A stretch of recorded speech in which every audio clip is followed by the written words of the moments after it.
Welcome, everyone. This is your friend, the DN What If, here with another exciting fanfiction.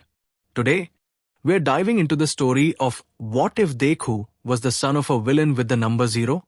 If you enjoy this video, don't forget to hit that like button and subscribe for more fanfiction content just like this. Now, let's get started with the fanfic. It was a seemingly normal day when Midoriya Izuku's life got flipped upside down. The sky was clear, and the sun shined brightly from above. He and his mom were buying school supplies. The tiny 8-year-old could tell something was wrong with his mom today. He didn't worry. It was his mom. If anything happened, she'd protect him. He should have worried. Then, Izuku entered the mall with a huge smile on his face. He dragged his mom around from store to store, asking to buy something here and there. Izuku, honey, his mom said as she looked behind her. Remember what we're here for? He does. The new school year was coming up soon, and he needed supplies.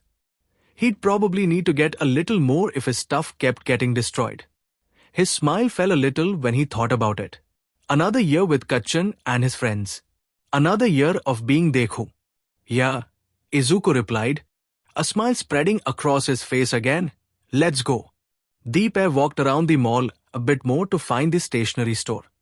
When they passed the food court, Inko gripped Izuku's hand a little tighter and walked closer to him. Izuku looked at his mom curiously. What was wrong? Well, if something was wrong, then his mom would protect him. He knew his mom wasn't helpless or anything, especially when he saw he take down a mugger with a single hit. His mom was strong. He didn't need to worry. The stationery store was small, but Izuku's interest was piqued. It was a simple store with notebooks, binders, paper, pens, pencils, and other supplies. It was still cool. The walls were painted a bright blue with white and red accents that reminded Izuku of All Might. A bored-looking teenage girl was the cashier. He ran over to the notebooks immediately, his mom trailing behind him. She checked over her shoulder again, looking back at the food court. Izuku, sweetie, Inko asked, can you do something for me? What is it, Mom? Izuku asked, hesitantly. She seemed really on edge. I'm going to leave the store to go see a friend in the food court. Can you stay here for Mommy? Please, Izuku. Stay here? Alone? He doesn't want to leave his mom. Why can't I go with you? Izuku Midoriya. Oh, please dear. Please just stay here and don't leave. Please. Was his mom begging him to stay in the store right now? Why is she so serious about this? Well, what's he supposed to say? Okay, Mom, I'll stay. His mom bent down and hugged him tightly. I love you so much, Izuku. You're so brave. I love you. I love you too, Mom. His mom quickly ran out of the store, clutching her handbag and unzipping it. She's just meeting a friend. She'll be fine. You'll be fine. Izuku went back to picking out notebooks. He had all of his stuff ready for checkout. The cashier gave him a weird look as the 8-year-old took out the money his mom gave him. As soon as the cashier started to scan the items, Izuku heard it. The sound that he had grown accustomed to hearing right before getting hurt. The sound that meant something bad was going to happen to him. Izuku ran to the door to get a look at the mall. He saw it. The food court is in shambles. Bodies burned to a crisp, stalls set on fire, the telltale signs of the aftermath of an explosion. And worst of all, there's absolutely no signs of life. There are no live people. His mom. Oh, how Izuku wants to book it out of the store. But he can't. He's frozen in fear as screaming people run past these stores. If he got caught up in that, he'd be trampled before he could make it out of the mall. He wouldn't be able to stop things like this in the future if he was dead. The tears were a given. They came out in droves. He fell to the floor of the store, only slightly aware of the cashier yelling. Then, he heard the noise again. Another explosion was going off somewhere close. Izuku looked back up to the rest of the mall to see a store blow up in a mess of fire and debris. Then another goes, and another, until the mall is more shambles than stores. And they're still going. To people, villains Izuku tells himself, walk out to the food court. One in a black business suit and a gold coin in their hand. The features of the villain are covered by the white mask that covers their entire face. The other villain seemed to have a mutation quirk. He was big, tough-looking. Huge horns that curve in on themselves sprout from his head. His skin was a dark brown, with shaggy fur in some places. Maybe he was a Ra mutation. He was dressed in a similar suit, but with no jacket and just a white dress shirt.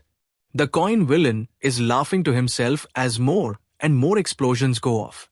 Izuku feels a pair of earmuffs go over his head. He looks up to see the terrified cashier putting on her own pair. She's shaking horribly, tears also going down her face, looking at the two villains. He looked back to see the Ram villain picking up his mom. His mom is dead. The cries harder, but puts his hand over his mouth to muffle the whimpers. He couldn't afford for the villains to find him and the cashier. Then he hears a hissing noise and he and the cashier look back to see the cash register is smoking. Knowing what is coming next, Izuku tries to run. But he can't. He's frozen in fear as the inevitable explosion goes off. He closes his eyes and braces himself. The cashier runs in front of him, shielding him with her body as she takes the brunt of the explosion. Izuku opens his eyes again. Her back is covered in chair, smoke, and debris as the explosion is done. The store around him has collapsed in, but he can't help but notice that nothing from the store fell on him. He takes another look at the dead girl in front of him and sees a white light coming off of her. Some sort of saving or luck quirk his brain supplies, probably luck considering that it would be considered really lucky to survive an attack like this. Izuku looks back to the villains. His mom is now being held by her collar by the coin villain. The Ram villain seems to be turning over the debris, looking for something. Izuku pries his eyes away from the scene and looks around the mall. It's quiet with the earmuffs, and he can see that the explosion stopped. The mall is in shambles. It looks like explosions took place in every store. Izuku hears muffled voices coming from the area he just took his eyes off of. Voices. Izuku carefully removes the earmuffs, trying his hardest to not make any noise. He reaches for a notebook and a capped pen. Taking them carefully, he opens the page and listens in. Hopefully, he can hear something useful. Did you find him yet? The coin villain asked, seemingly annoyed. We have to leave before the heroes come. I'm looking for him. The Ram yells. Kinda hard to find him when they exploded every store here. Stop screaming, you imbecile. Hissed the coin villain as he checked the area. Even if the destruction team did go overboard a bit. The Ram villain looked back to his mom. What if she knew and hid him? Hid him? Izuku thinks, suddenly terrified as a thought crosses his mind. Are they looking for me? Then the kid is dead and Dragon has our heads. I really don't wanna die coin. Especially not by being cooked alive for not finding a kid. You won't if you just find the stupid boy already. Ram. Izuku hears sirens. Police. Sheet. Kon says, what did he say to do with her? I don't know. Ram replies, just leave her. We need to get out of here. Kon dropped Inko to the floor. Izuku wanted to throw up. The two villains swiftly ran out of the mall. And so, Izuku was stuck there. He couldn't leave the store.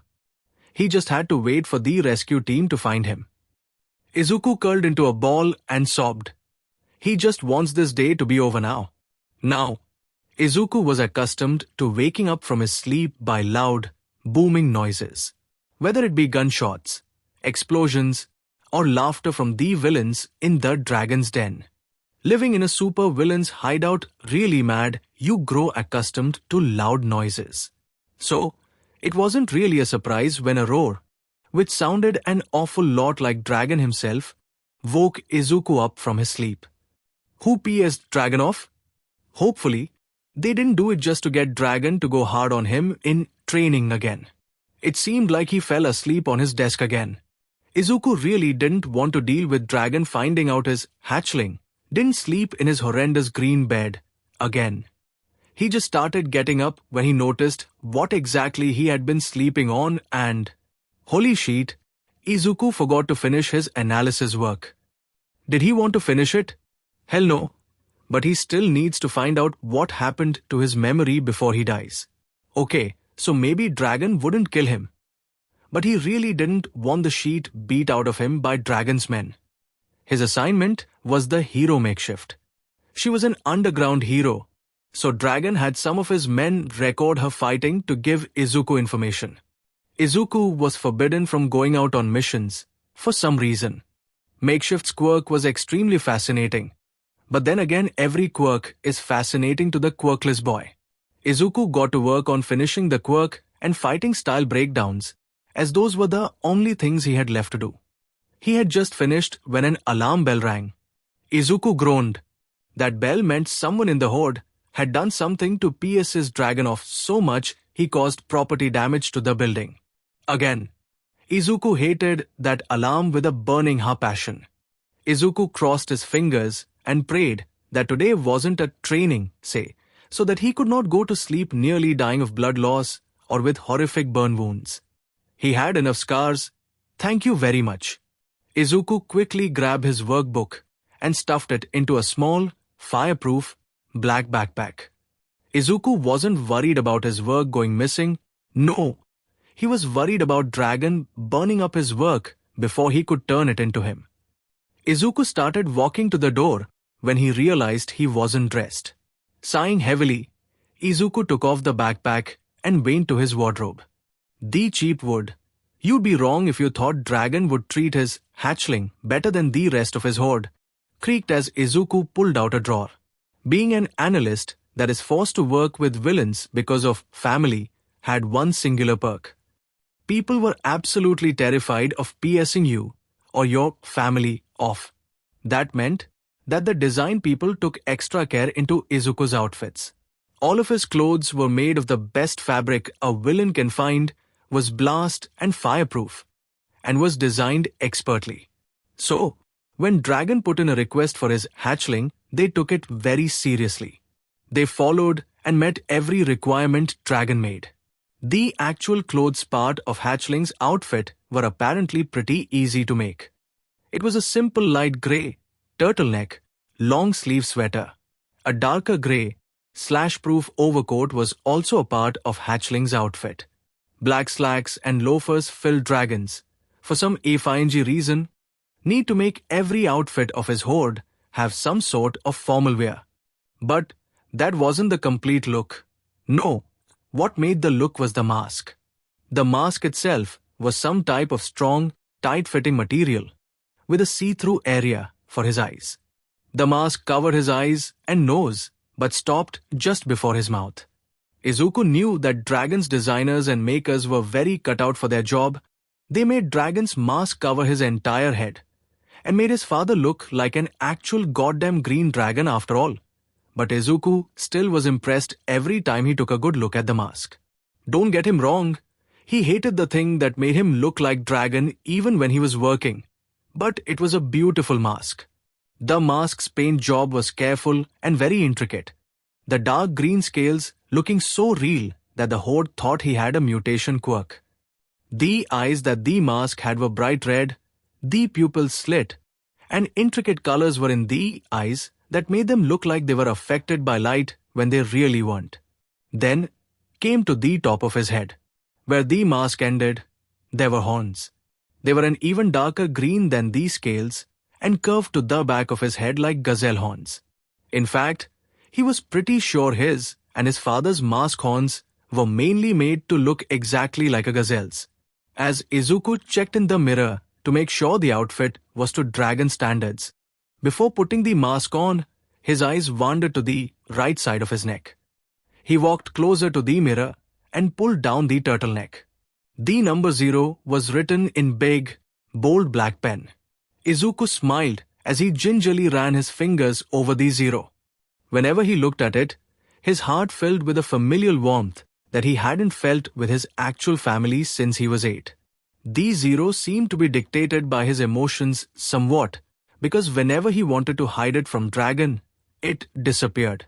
Izuku had a feeling that Dragon wouldn't like it if he saw the zero. He'd probably try to burn it off. The zero was a curiosity to Izuku. He knew that he must have gotten it sometime when he 9 or 10. See, Izuku couldn't remember those years. What he does remember is that right before the next school year started when he was 8, a mall exploded and killed his mom. Then, there was nothing. He had missed 2 years of his life, and he had no idea how he could possibly remember it. Dragon always got angry whenever Izuku asked, so he stopped asking. He just accepted that whatever happened, good things judging by how he feels about the zero, in those 2 years he was never going to remember. On that slightly sad note, Izuku put on his mask and left his room to go find Dragon. A majority of the horde hated Izuku, and he knew that. So when he left his room, he refused to make eye contact with anyone else. He got used to the stares that were filled with hatred. They couldn't hurt Izuku. Hell, they couldn't even touch Izuku unless Dragon said they could. That was how it was with him. If Dragon said you could train hatchling, it meant that he was telling you to do as much harm as possible to him in the time he lets you. If Dragon says that hatchling wanted to analyze the hero you were after, he meant that hatchling was going to supply you with information whether you like it or not. What was worse, the only person hatchling was allowed to talk to was Dragon or a partner in an assignment. The horde was currently in the bustle that Dragon's property damage outbursts usually caused. And how Izuku was dreading having to go to his father with the backpack full of very important information on heroes. He prayed to whatever deity allowed him to have those 2 good years he couldn't remember that Dragon wouldn't be too scrutinizing of him. Izuku stopped in front of the large wooden doors to his father's office. He caught the words exchanged in the horde. Bettings on who'll be the next person to train hatchling, laughter at the thoughts of how bad it will be, and very few words of sympathy from some of the older members of the horde. Izuku carefully opened the door to the study and walked inside. Izuku takes a good look at the state of Dragon's office and wants to cry. Everything is in shambles or burnt to a crisp. What in the hell happened? Izuku had honestly never seen Dragon this angry before. Dragon's fist is against the opposite side of the room, away from Izuku, and smoke is curling out of his mouth. It was days like this that made Izuku wish he looked more like his mom more than his father. He had the same mess of wild hair as his father. It's just that his was green and not black. The same wide-green eyes that Izuku would often see accompanied by a wild look in his father's, and a more innocent one in his own. The freckles also came from his father, sadly. He really hated how he looked so much like the man. It doesn't matter if you look like him, Izuku. It matters that you are not him, his brain supplies. Why was that thought in the voice of someone who sounds sleep-deprived? Weird. Dr. Izuku starts, then remembers what he's supposed to call him. Father? Dragon turns around, still looking as angry as ever. What? I've brought the notebooks back, Izuku says, trying to keep his voice as even as possible. Dragon's mouth curls into a vicious smile. Good, my little hatchling. What do you want me to do now? How about you go outside for a bit? What? Outside? The first rule of the horde is that hatchling is not allowed outside. Father, Izuku says, cautiously, are you sure I can? Of course, my little hatchling. Where's the catch? Where's the catch? Where's the... But after we're going to have a day full of training. Oh, so that's it. He gets a small taste of freedom before everything goes back to normal and he gets beaten into the ground. Got it. Might as well make this a really good day. Thank you, Father, Izuku says as he empties the backpack on the chart desk and hurriedly makes his escape out of the office. Izuku ran off into his room and hurriedly shuts the door. He quickly changes out of hatchling clothes and grabs some more civilian-looking clothes. A quick change into a white tank top and a pair of dark jeans later, and Izuku is almost ready to go. There were two things that Izuku had gotten from Horde members.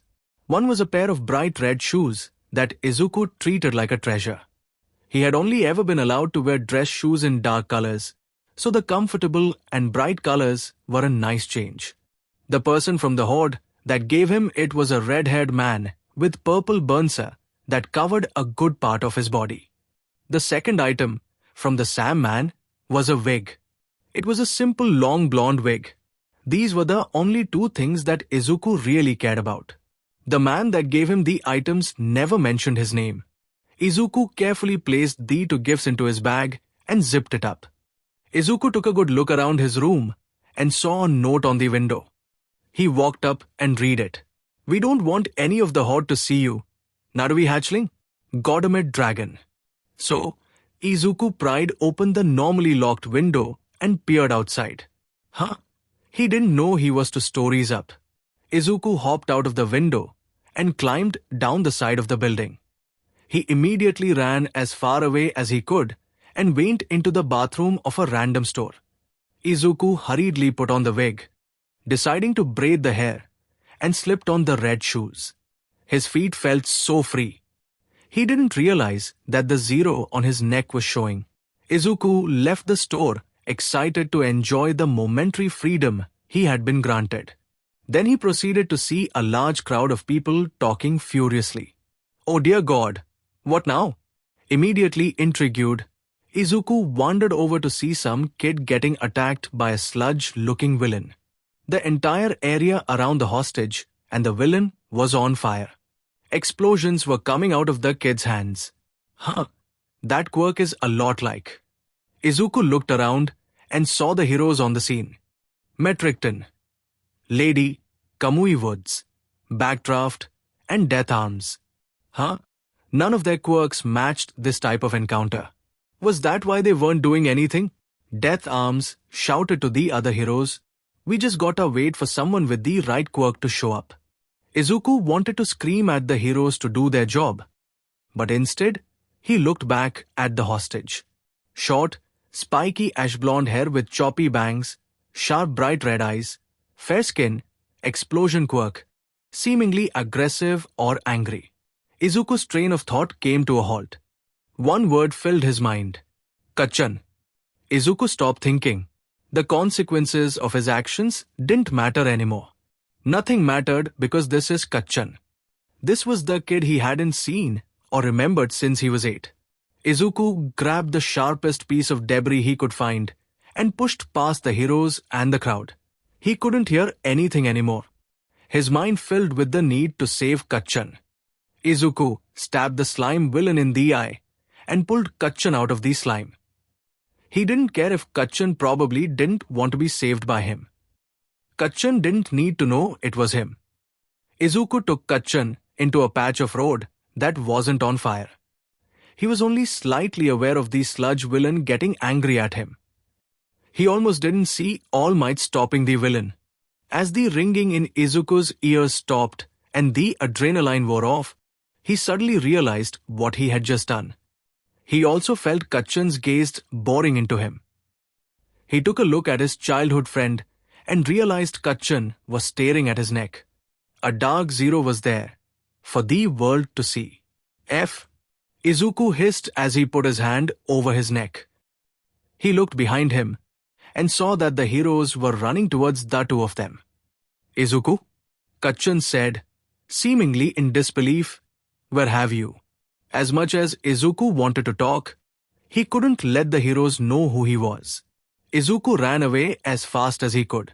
After a while, he went into a store and changed back. He walked back to the Horde, a little happy he was able to do at least one heroic thing in his life. The next day, Izuku got the training dragon promised him. As he was bandaging his wounds, he was a little happy to know that his father didn't know about the event. He was unaware of the news headline that spoke of a boy with a 0 on his neck, or just the number of people this news affected. Aizawa Shota was very aware of the news headline. Hijashi and Nemuri both had come over earlier today to make sure he had someone to fill the silence that he hated on today's date. It's been 4 years, and the feeling he got today hadn't gotten better. His phone had gotten confiscated by his friends, and they had put their own phones away as well. The three of them were eating breakfast at the table, Hijashi and Nemuri talking as much as they could. All three of the phones started buzzing with text messages. The messages wouldn't stop, so ignoring the problem wasn't an option. Nemuri got up to silence them when she caught a glimpse of the messages. At Hijashi, Nemuri's eyes were wide with shock, piquing her friend's interest in what the messages were about. Turn on the news. Now, Nemuri went back to silencing their phones as Hijashi and Shota walked over to the TV as Hijashi turned the TV on. Nemuri came back in and sat on the couch with them. The news was about a slime villain that had attacked Bakugo. Shota's heart clenched at the name. Then, there was a video of Bakugo's rescue. A short kid with freckles, familiar green eyes, and long brunette hair stabbed the villain in the eye and dragged Bakugo away. But the trio could only focus on one thing about the boy. The large 0 written in pen on the right side of the boy's neck. The news droned on about how the kid ran away as soon as Bakugo was saved, but the trio of heroes stopped caring. Tears were falling down all three of their cheeks, but none of them cared. As Shota let out a sob, Hijashi and Nemuri seemed to get thrown back into reality. "Sho," Hijashi said. Shota got up and took his phone out of Nemuri's hand. He quickly rushed over to his room and shut the door. The suffocating silence didn't matter anymore. Shota looked through his phone. The group chat for the numbers was going off like crazy. Everyone, all 169 of them, was active. A good majority of them were asking how he was doing. He was glad they cared, but couldn't respond. He went to his photos and went to the last photo he took of the kid. The little 10-year-old with happy green eyes and matching hair was taking a selfie with Shota ruffling his hair. A small smile went over his face and more tears followed. Looking up from his phone, Shota rubbed the number 5 on the inside of his right wrist. "Where are you, Izuku?" If there was one thing Izuku respected about Dragon's Horde, it was that they kept a professional attitude when working. Sure, they hated him, but they didn't get up in his face about their hatred. The Horde also cared about getting their jobs done in the best way possible. No funny business or stepping out of line. If anyone was unprofessional, Dragon would have a talk with them, and they'd act exactly like the rest of the Horde. This meant that a ton of the Horde's personality was hidden away and only shown when away from the building, Izuku's included. So, when a man-child of a human being stepped into the Horde, everyone took notice. And when he stayed a man-child, everyone began to wonder what was so important about this guy that Dragon let him stay around. Izuku gets that sometimes people came in to get specific members to go through with a plan, but this guy has been here for a month. He'd go in, talk to Dragon, and then walk around a bit until Dragon sent someone to tell him to leave. And he keeps coming back. How this man, the term man used very loosely here, wasn't burnt to a crisp yet was the new mystery in the warehouse. The dude gets pissed off at practically everything. Izuku had been out of his room to get his meal, which he'd need to take back to his room, and he'd witnessed an argument between the guy and a member of the Horde. The reason for the argument? They disagreed on a video game topic. He has some sort of disintegration quirk because Izuku had seen him put his hand on a chair, and then the chair was gone. That probably also works on people. Great. Absolutely. Wonderful. And don't even get Izuku started on his godforsaken costume. He wears red sneakers, black pants, and a black V-neck. The worst part though? He has a 5 real human hands as part of his costume. Sure, they probably have some sentimental meaning or whatever, but come on. Human. Hands. On a villain costume. Dragon has also been acting off since Hand Guy has been showing up. Izuku's been getting fewer assignments to do in his room, and instead is being summoned to Dragon's office to analyze.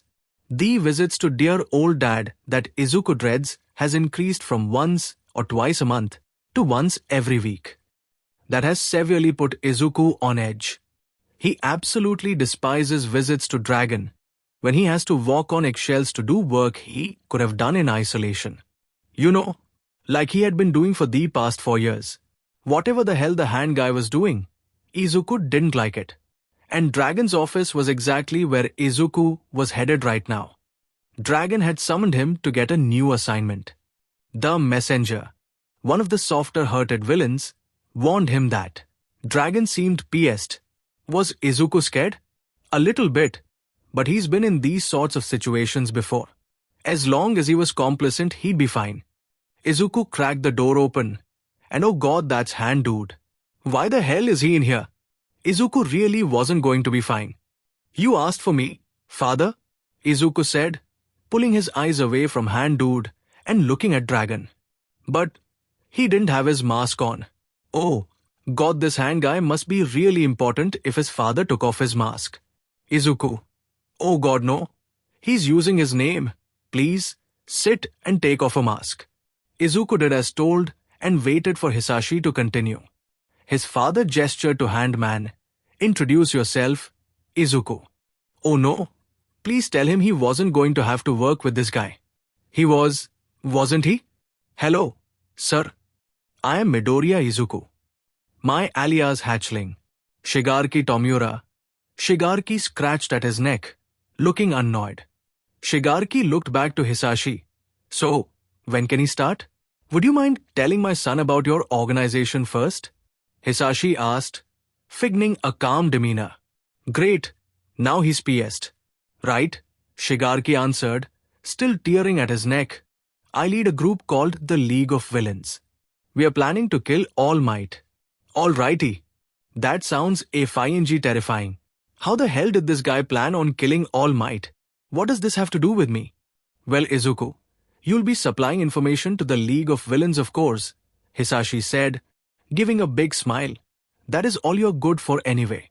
Ignoring that comment, fucker. So, why this meeting? You normally tell me who to supply to and leave it at that. Well, who knew that Hisashi could get any angrier with keeping a passive look? Shigaraki here wants you to supply to the League directly. Very directly. Please get to the point. Watch your mouth. Son, Hisashi hissed. Izuku tensed and curled in on himself. There Hisashi glared at Shigaraki. You're going to be working in our headquarters instead of here. I am aware of all of the restrictions Dragon puts on you, so you'll still follow all of that. I just need you to do your job, Shigaraki answered. Working outside of the Horde's warehouse? Unless this League of Villains is much bigger than Izuku is guessing, then there's no way Izuku is getting direct footage of heroes. And one of the main rules is that he's not allowed to go on missions or outside in general. He also wasn't allowed computers. So how the hell was he supposed to get information? This is going to be an absolutely huge headache, isn't it? Could I have a little more information on this job? He asked. Maybe he should turn down the sass when speaking to his future and current boss. Please? Yes. Hisashi spoke up. You'll be with the League for a year, supplying information on every hero they give you. You'll be staying with them as well, so I assume they have somewhat accommodated for you to live there. The League is going to have you start as soon as possible, so you'll be packing as soon as you leave this room.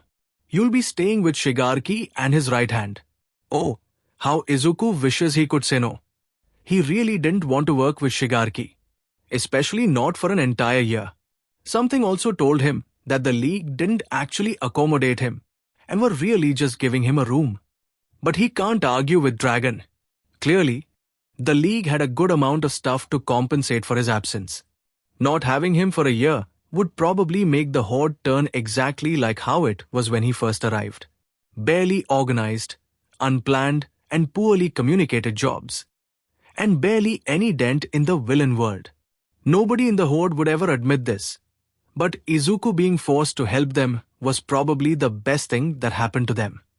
Izuku would probably have to fix the mess the Horde will turn itself into. But seeing the newer villains realize that the organization is a mess without him will be hilarious. Hell, maybe they mess up so badly that a major member will be arrested.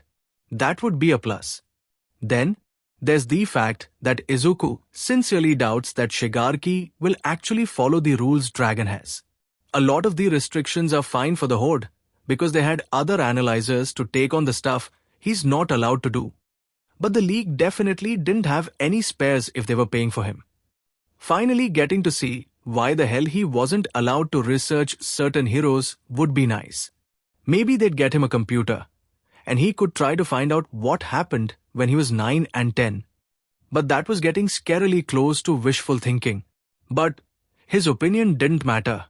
Dragon says he has to go, so he has to go.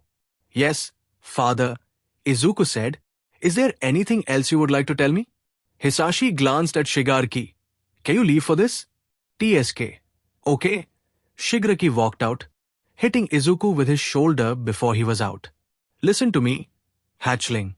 Izuku looked up to see his father had gotten up and had stood tall, making Izuku want to cower away. Yes? Izuku asked, trying to steady his voice and trying not to shake. You're not going to mess this up. Got it? You'll do as the League says, or you'll have hell to pay for it when you come back here. We need this partnership if we want to further this organization more. Do you understand? Dread filled Izuku's stomach. He hated when Dragon talked like that. All the we and our reminding Izuku that he was as much a villain as the rest of the people in the building. Talk like that made the thoughts and questions Izuku try to push away resurface. How many heroes had died because Izuku gave someone the plans to kill? How many deaths were on Izuku's hands? He was as much a villain as everyone else in the Horde. He could have just denied working and dealing with the punishment, but he was too selfish to give his life for others. I understand, father. Good. That twisted smile spread across Dragon's face. Now how about you head to your room and pack? Izuku quickly grabbed his mask and pulled it on, leaving the office as soon as he could. As he tried to head to his room, he felt 4 fingers grab his arm. Looking back, Shigaraki was there. His hand was gripping Izuku's arm tightly, the pinky finger raised slightly. Acutely aware of his rising heartbeat, Izuku spoke up. Let go of me, he hissed, still trying to hold in his stutter and shaking. Now. Shigaraki tilted his head as a grin spread across his face. You're not the boss of me, brat. But it's interesting that an NPC like you is so skilled. Izuku managed to get out of Shigaraki's grip and walked as quickly as he could back to his room. As soon as he made it back, Izuku shrugged off his overcoat and walked to the mirror. Pulling off his mask, Izuku took a good look at himself for the first time in a while. When had his eyes grown so dull? Dropping the need to hide his panic, Izuku's breath quickened. You'd think he'd get used to this, the whole being threatened by villains thing. But no, Izuku could only just fake being fine until he got to a place he could panic. It was pretty pathetic. He'd been living with villains for 4 years, and all he had to show for it was scars, analytic skills, and the ability to mask his emotions. Carefully pulling down his turtleneck, Izuku looked at the zero. Rubbing it slightly, his heartbeat waned down as everything faded away. There was no looming threat of Dragon, no fear of doing the wrong thing and getting beat for the sake of training. He could finally feel some peace in the storm that was his life. He was alone, no one but himself to worry about. When had isolation become something he had associated with safety? He really didn't know or care. He'd feel safe as long as he was alone with his zero. As long as he had these few moments to cling onto, he'd be fine. With no future to stay alive for, he'd stay alive just so that he'd have moments of peace. Izuku gingerly pulled his turtleneck back up, letting the moment of bliss stop. But those moments were luxuries he really couldn't afford to lose himself in. He had a new boss to report to and a brand new workplace.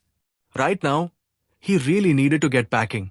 Izuku moved in with the League of Villains the next day. It has been 2 months since Bakugo had been saved by Izuku, and Shota was getting pissed about the lack of progress being made. This was the first sighting of him in 4 years, and they got nothing. Along with that, he had expelled all of his students this year. Sure, it left him with more time to find villains and get a tiny bit hopeful that they'd know about Dragon. But he really wished that at least some of his students could have potential. As soon as the buzz about Izuku reappearing came about, most of the US staff waned back to believing they'd never get him back. Shota wasn't one of those people, of course. He'd bring Izuku back home. He made a promise to the problem child, and he planned to keep it. Right now, Shota was running across rooftops. Patrol had been pretty quiet, with a couple of muggings and an attempted robbery. But sadly nothing to do with Dragon. Then, as Shota was jumping over an alleyway, he heard the name, Dragon. Shota quickly hid and tried to get sight of the people talking. It was to men with non-mutation quirks. He was able to immediately recognize the two of them as known Horde members. One was Rush, whose quirk had something to do with causing adrenaline rushes. A very creative use of his quirk was causing multiple rushes on his victims and giving them heart attacks. The second man was Colors, whose quirk allowed him to change the color of any non-living object. His quirk was particularly annoying to stealth heroes when their clothes changed to neon yellow to better locate them. Of course, that wouldn't be a problem for Shota. He took out the voice recorder he carried around. Thanks, problem child. Dragon's been so annoying lately, man. Colors complained, like, we've made zero progress in getting that makeshift beach outa commission. How the hell are we supposed to work if throwing a hissy fit every 12 seconds? Keep it down, dumbass. Rush hissed. If someone hears you complaining about Dragon, you're going to be dead tomorrow. Huh? As if anyone in this DMN organization could go to Dragon and tell on me. None of those guys are brave enough to do that. What is Hatchling hears you? Hatchling? That's a new name. Can't you tell? The kid's terrified of Dragon. I would be too with all the shit he's put through. Kid? Izuku. Still, he's the only one that sees Dragon regularly. Not right now, he's not. A third voice, a woman's. Shota looks to where the voice came from and sees hot blood. Her quirk made her able to make her blood boil without harming herself. She was one of the higher ranked in the Horde. Hot blood, Rush said, suddenly seeming very cheerful. Well, as cheerful as a murderer could be. It's great to see you. Yeah, it's been a while, Rush. You both were talking about Hatchling, right? Yeah, Color says, looking suddenly very tense. What would you say about the kid not seeing Dragon as much? You know that one guy that hung around the warehouse for a bit? The one that couldn't be professional to save his life? The one Whiteout got into an argument with? Colors asked, what about him? Didn't you notice how the brat only visited Dragon when that guy was around? Clearly, it was some sorta new assignment for the kid. That would make sense with how Hatchling hasn't been coming out of his room as often. As 2 months ago, Rush said. Anyways, us three are going to be going after Makeshift soon. We need to head back to the warehouse. As the three villains started making their way out of the alleyway, Shota pocketed the voice recorder and used his capture weapon to trap the three of them. Hot Blood tried to attack him by cutting her wrist, but he quickly erased her quirk. They tried struggling, but stopped when they realized they'd truly been caught. So, I'm going to take you three in. Don't try to use your quirks or anything, they won't work, he said, quickly making a call for a police car to come. Of FING course, it's Eraserhead, Colors muttered. Now, while we wait, Shota took out the voice recorder again. You three are going to tell me about Hatchling. The sun was going down by the time Izuku was found. It must have been hours. Hours of him sitting there in the store, with tears streaming down his face and a notebook clutched to his chest. He remembered falling asleep for a bit, but he had woken up still in the mall. He really just wanted to get some rest without worrying about not being found. He was going to get up when the piece of debris blocking the door was moved out of the way. He didn't recognize the person that found him. The person was a man with black hair that stood on end, yellow goggles on his eyes, and baggy black clothes. He also wore what looked like an off-white scarf around his neck. Izuku really couldn't tell if he was a hero or not. He was really scary looking, so he quickly scooted back. The man seemed to notice him and seemed to relax. The man's hair fell to his shoulders and he took off his goggles to show black eyes. "Hey kid," the man said. His voice was really gruff and sounded like he was sleep deprived. "Are you hurt at all?" Izuku shook his head. "Hey hero?" he asked shakily. The man nodded his head. "Yeah, I'm a hero. Can you come over here?" Izuku carefully walked over to the hero, still clutching the notebook. The hero gave him a once-over. "What's your name, kid?" the hero asked, crouching down to Izuku's height. "Midoriya." Midoriya is Izuku. Izuku wiped at his eyes, trying to stop the tears. "Okay, Midoriya, can you come with me?" the hero asked, slowly weaving towards the door. Izuku followed the hero carefully, making sure not to step onto anything that's hurt him. As the pair made their way out of the store, Izuku saw what was left of the food court. He skeked in his breath and his breathing sped up as he saw his mom's body. The hero took a second to look where Izuku was looking and back to Izuku. Then the hero stepped in front of Izuku's field of vision. "Midoriya, can I pick you up?" Izuku nodded. "Okay, can you also close your eyes?" Izuku did. "You can open your eyes again when I tap your back." He felt himself get picked up, and then he started moving. He really wanted to fall asleep, but he couldn't just do that without giving the heroes the notebook. After a bit of silence and moving around, the hero tapped Izuku's back. Izuku peeled his eyes open. He was still in the hero's arms, but he could hear the sirens from ambulances and police cars growing louder. He pushed his hands onto his ears, but kept his eyes open. "Too loud," he muttered. The hero stopped and sat Izuku down on a bench. The sirens stopped growing louder, and Izuku took his hands off of his ears and looked up at the hero. He was currently making hand gestures, sign language, to other heroes. He noticed that some of the other heroes included Present Mike and 13. "Midoriya, sure you aren't injured?"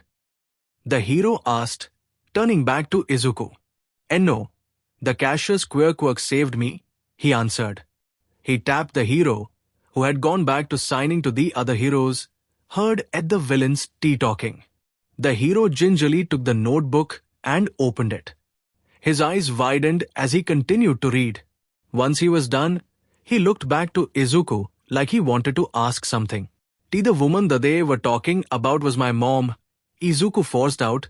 He was growing really tired of talking. "Can I sleep, hero? It's Eraserhead, and yes, you can sleep." The hero sat with Izuku as he curled into a ball. "You were really brave, kid. A real hero." Nota, hero.can't be. Izuku drifted off to sleep. Shota wasn't expecting to see a collapsed mall right before the beginning of his patrol. He wasn't a rescue hero, but he saw that no people were being patched up or anything and decided to help. He really wasn't expecting to be the one to find the only survivor out of the 250 people that were in the mall. The worst part? The only survivor was an 8-year-old. Not to mention that the 8-year-old saw his mom die in front of his eyes from an attack that was made by his, probably, father. Only the heroes knew of the child. None of the media was able to get information about the survivor. Midoriya was currently in hospital for protection more than health reasons. Apparently, the child refused to talk about what happened. In fact, he refused to talk at all. Shota was being brought in with Detective Tsukochi Naomasa, who had a lie-detecting quirk. The kid was sitting in his hospital bed, messing with the sheets. As Shota and the detective walked in, Midoriya seemed to perk up at the sight of the hero and waved at him. "Hey, Midoriya," Shota said, taking a chair while Tsukochi stood next to him. "Would you mind telling us about the mall attack?" Midoriya's shoulders slumped and he curled up into a ball, but he answered with a whisper, "Yes." A little smile spreads across Tsukochi's face as he takes out a pen and notepad.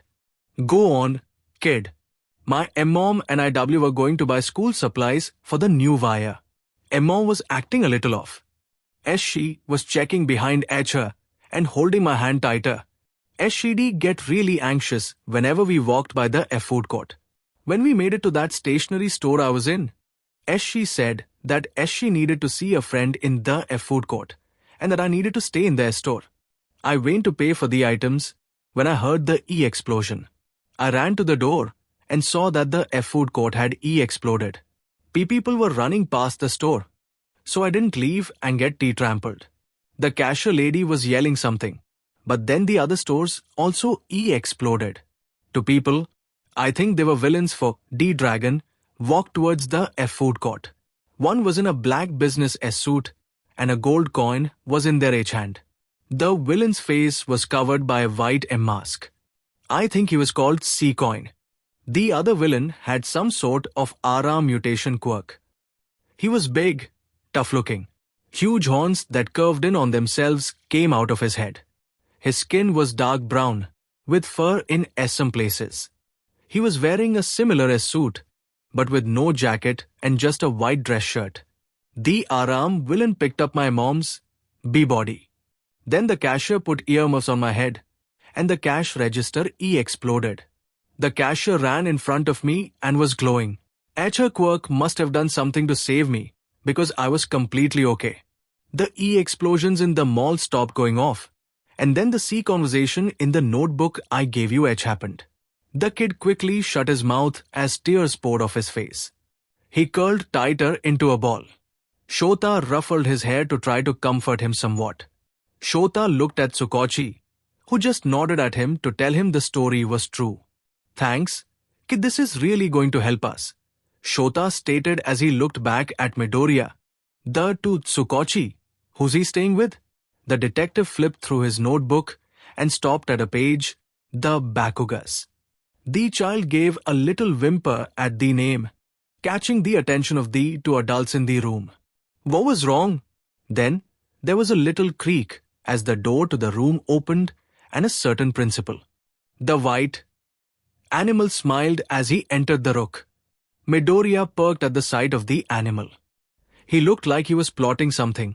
Actually, Nezu said, Midoriya here is going to be placed in witness protection. Yup, definitely plotting something. Izuku was 4 months into his time with the League of Villains when a very important event happened. He had been surprised when the League followed Dragon's rules. They had been trying their best to give him video of heroes. It wasn't a lot, but he could work with it. Right now, he needed to turn in an analysis of a hero they had given him. He made his way out of the room they gave him. Kurogiri was behind the bar, drying a glass, and Shigaraki was watching the news. I have that analysis you wanted, Izuku says to no one in particular. He learned that when he did this, either Kurogiri or Shigaraki would walk up to get it, making him at least slightly satisfied that they'll listen to him somewhat. Shigaraki spoke up, bring it here, brat. Or not. Izuku walked towards the man and held out the page. Shigaraki took it with his pinky finger raised. Look. Shigaraki pointed to the TV and Izuku's eyes followed. The Dragon's Den had been raided by heroes. Around 75 villains were arrested. But the most important part was that Dragon had also been arrested. His father was now going to go to Tartarus. Izuku was so happy he could cry. Then, Shigaraki spoke up, and he wanted to cry for a different reason. Guess that means you're ours now. Izuku's stomach filled with dread. He had dreamed of the Dragon's Den being taken down for 4 years. He had fantasized about the idea of him finally getting out of the hellhole he was a part of. To stop being a villain. And now the fact that he was practically sold to a different villain organization was bringing him away from that. He's so close, he refuses to give up now. He'd have to lie his way out of this one. Huh? I'm Dragon's heir and his main lair just got raided. In fact, it was probably raided because I wasn't there to remind the group leaders to not let the others outside. What the F do you mean that I'm yours now? Izuku argued, his voice rising. He doubted that he was Dragon's heir, even though the second part was probably true. Shigaraki stood up with a twisted smile on his face. Sure, you might be his heir. Wait, what? But you know that none of those NPCs cared about your contributions. You may have been running the place, but they couldn't give a shit if you stayed here. They all hate you so much. Hatchling, no one is going to accept you as their leader. You're ours now. I'm not yours just because Dragon sold my analysis for a Y. Izuku was cut off by Shigaraki grabbing his wrist. White-hot pain seared through his arm. Dragon's fire breath burned at Izuku's skin. He was 10, recently kidnapped by Dragon. He had tried to prevent this for 2 years. All of it was for nothing. The pain was unbearable. He just wanted to go home. Back to Shu, back to Kachan, back to his family. Dragon started talking. Hatchling. What the hell was that? Izuku felt at his face. No tears.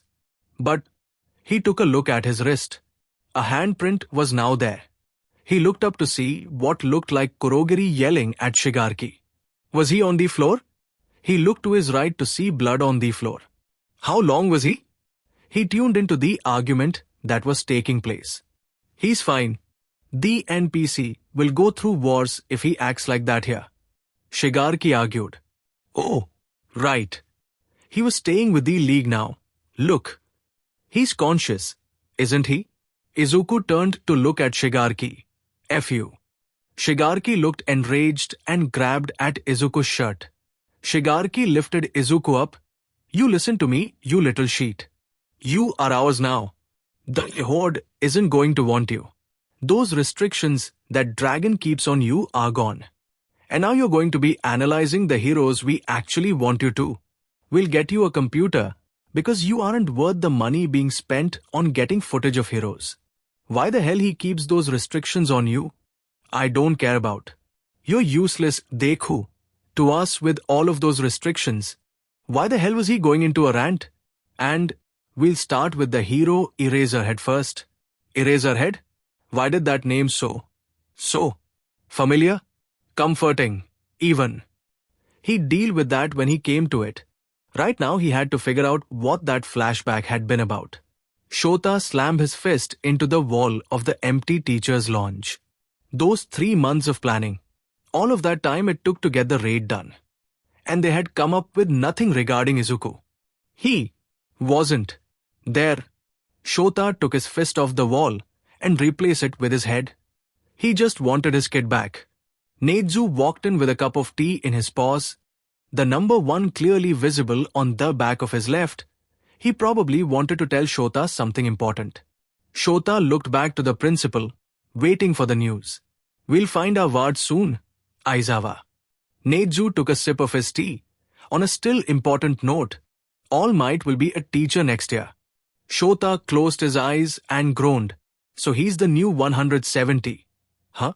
Izuku had been holed up in his room for about 2 days now.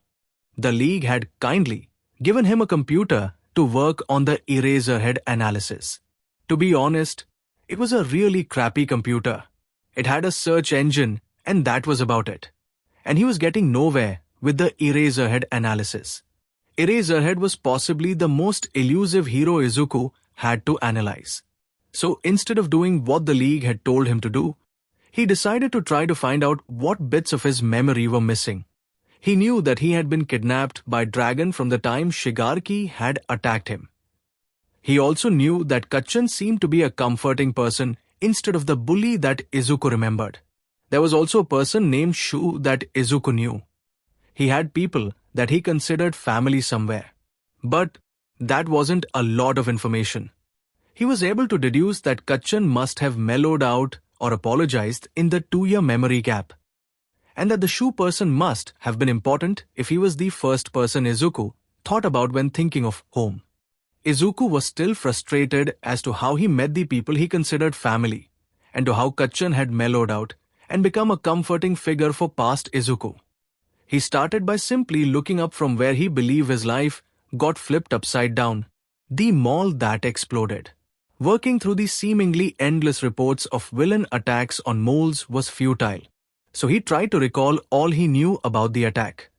He was at a mall with a stationery store 6 years ago, where every store exploded from the inside, and he was the sole survivor.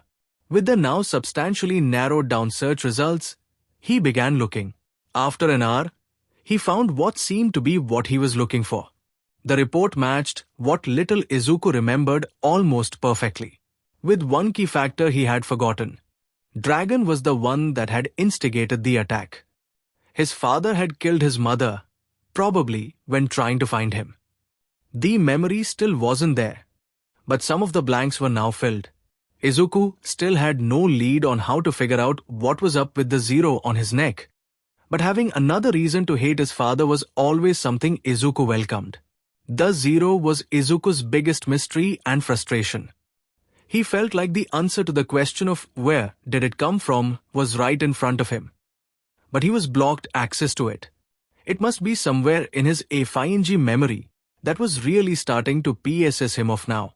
Why was it that what seemed to be some of the most important or comforting parts of his life was blocked off from him? He really just wanted answers, but it seemed that every answer he got was either fake or led to even more questions. The answer of Dragon killed mom was obvious, but the why kept bugging Izuku.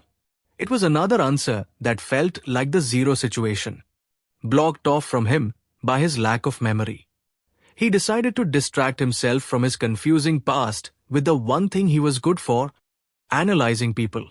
But the more Izuku tried to analyze Eraserhead, the more he realized that the feeling of information being blocked off from him wasn't going away.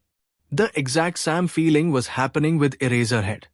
The little information really bugged him. He felt like he should have more on this hero, despite this being his first time analyzing him. He was able to find out some of Eraserhead's fighting style, what his quirk seemed to be, his support gear, and that he taught a UA that was all he had.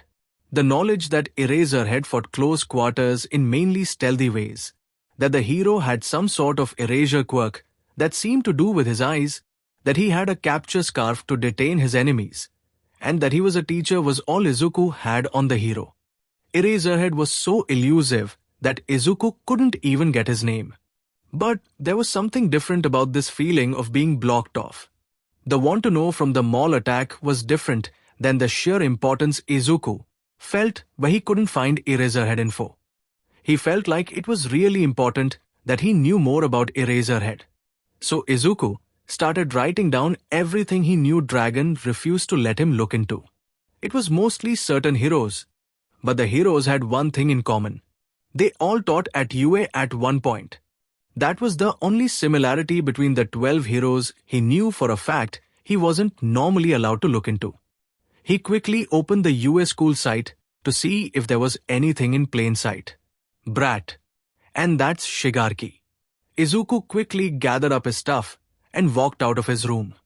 He walked down the hallway to the bar. Yes? Izuku asked, is there something you need? I'm kinda busy. Watch your mouth. Izuku felt himself seize up at the thought of the same thing that happened 2 days ago happening again. How are you healing, Midoriya? Kurogiri asked. Izuku felt at his, now bandaged, wrist. Fine. You're going to answer some of our questions now, Shigaraki stated. Sit. Izuku did as he was told, trying to hold his tongue. What do we call you now? Hatchling. That's kind of the point of Izuku's alias. No. That name was for your old boss to use. You're getting a new one. Can't you just use my name? You're not useful enough for that. An NPC needs an easy name. I'm calling you Brat until something comes up. Just great. He was going to be rebranded in the league. It wasn't like he'd spent 4 years of his life going by one name, and now he would be called by something completely different. No. The second question, it was Kurogiri who was asking, do you know why Dragon had such serious restrictions of you? He probably thought that if I truly knew what I was doing, I'd stop. I, of course, wasn't stupid enough not to take the hint when I asked him about the restrictions. I also knew exactly what he was doing. I wasn't really surprised when I found out he killed my mom. Some of this was a lie, but a bit of it was the truth. Izuku knew now that he had something to do with Yue, and the restrictions were to make him believe the lie that he wasn't kidnapped. Izuku wasn't surprised when he found out about Dragon killing his mom. Third question. It was Shigaraki again. One of those DMN rules was that we couldn't ask about your quirk. Tell us what it is. I know all those NPCs thought you had some sort of mutation, but that was a mask. What's really your quirk? Izuku really didn't want to tell them, but he had to. I'm quirkless. There were a few seconds of silence before Shigaraki started cackling. You really are as useless as Dragon said. So analysis is really all you're good for? Yes, Izuku forced out. He knew how to effectively frame murder. He knew tons of fighting styles that he could switch between seamlessly during a fight. His pain tolerance was so high that he could barely feel stab wounds. But no, he was useless. Wait, Kurogiri, can't you pronounce Izuku as Deku? Oh no. Oh god, no, anything but that name again. Please? No, not the name. I think I like that. So, you're not hatchling anymore. Your new name is Deku. Why did life hate him so much? Izuku found out about it by pure accident. He had spent another 3 months with the League. They kept giving him assignments on current UA heroes. Izuku figured that they were probably going to attack UA, but he couldn't figure out why. The goal of the League was to kill All Might, not attack kids the same age as him. He really hated how nothing the League did made sense. He really spent most of the 3 months trying to figure out how to access UA files. He couldn't find anything on the normal site, and they had no pages about the teachers. He was slightly aware that the entrance exams would take place in 2 months. It was a shame that he could never be a hero. This year would have been the year he applied. A pang of sadness shot through Izuku, but he quickly ignored it and went back to looking for more info on Midnight. It was easier to get information on her than Eraserhead or one of the other underground heroes on staff. He'd seen enough people from the Horde come back to the Dragon's Den asleep to understand what her quirk did. Izuku looked through his assignments and realized something. Hey, Midnight was the 12th UA teacher he had been given. You know, like Midnight. Izuku really liked puns, even if it was something he had to hide. The idea of assigning the UA staff numbers was a funny thought. Nezu would probably be 1, Midnight would be 12, and 13 would be 13. The number system. He typed out UA staff number system and pressed enter, but realized that he hadn't switched to the search bar. He moved his mouse to open the search tab when the UA site went black. Names in white lettering went over the black screen. They were normal names, then hero names, then a number, and finally a body part. Izuku touched his neck, feeling the safety of his zero wash over him. Did he just find exactly what he was looking for by accident? He scrolled through the list, the names and numbers that matched up with the heroes felt. Right. It felt like the numbers belonged next to the heroes' names. He looked at the names on numbers. The names felt the most right out of all of them. Izuku felt like he was the one that picked them out. Nezu has the number 1 on the back of his left paw. With Recovery Girl a 2 on the inside of her left hand, Lunch Rush has 3 on his right shoulder blade, and Hound Dog a 4 on the nape of his neck. It made sense. If the numbers matter for communication or something, then the people that talked to the entire school made sense to have the first 4 spots. Eraser Heizawa Shota. Izuku took a look at the name, and Shu immediately came to mind had the number 5 on the inside of his right wrist. Present Mike was after him with a 6 on his tongue, and Power Loader has the 7 on his stomach. The 8 was on Ectoplasm's left elbow, a 9 was on Snipe's right calf, 10 was behind Vlad King's right ear, and 11 was on top of Cementosa's head. The final to a Midnight with her 12 located on her left collarbone and 13 with 13 on the left bicep of their suit. Those two were very obvious puns. What the hell was this doing here? This seemed to involve Izuku, with the familiarity to the numbers and people. But he was either 9 or 10. What did he do? Izuku scrolled to the bottom of the list and saw an entry that probably was top secret. It also was most likely the reason the League wanted info on UA heroes.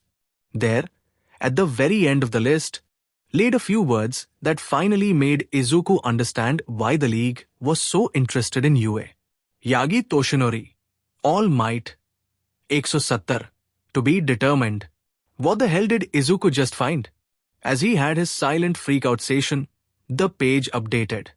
Shota was always here for when the staff received or lost their numbers. He was the one to bring in the pen or eraser. He was also the one to update the secret page on the UA website they made in case Izuku had a computer. So here he was, a laptop under his arm and a pen in his hand. All Might waited patiently for the principal to take the pen Shota held out. He and Neju would always give or take away numbers in Neju's office. It had been the place where numbers 1 se 4 got their numbers from Izuku, so it stayed where numbers were to be given or taken. Neju carefully took the pen in his paw and walked over to the true form of All Might. Neju uncapped the pen, and All Might lifted up his shirt to show the scar that spread across the left side of his chest.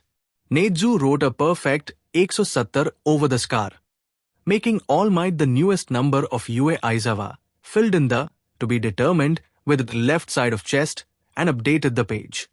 Neju recapped the pen and handed it back to Shota, who took it. Neju nodded to Shota, and so Shota spoke.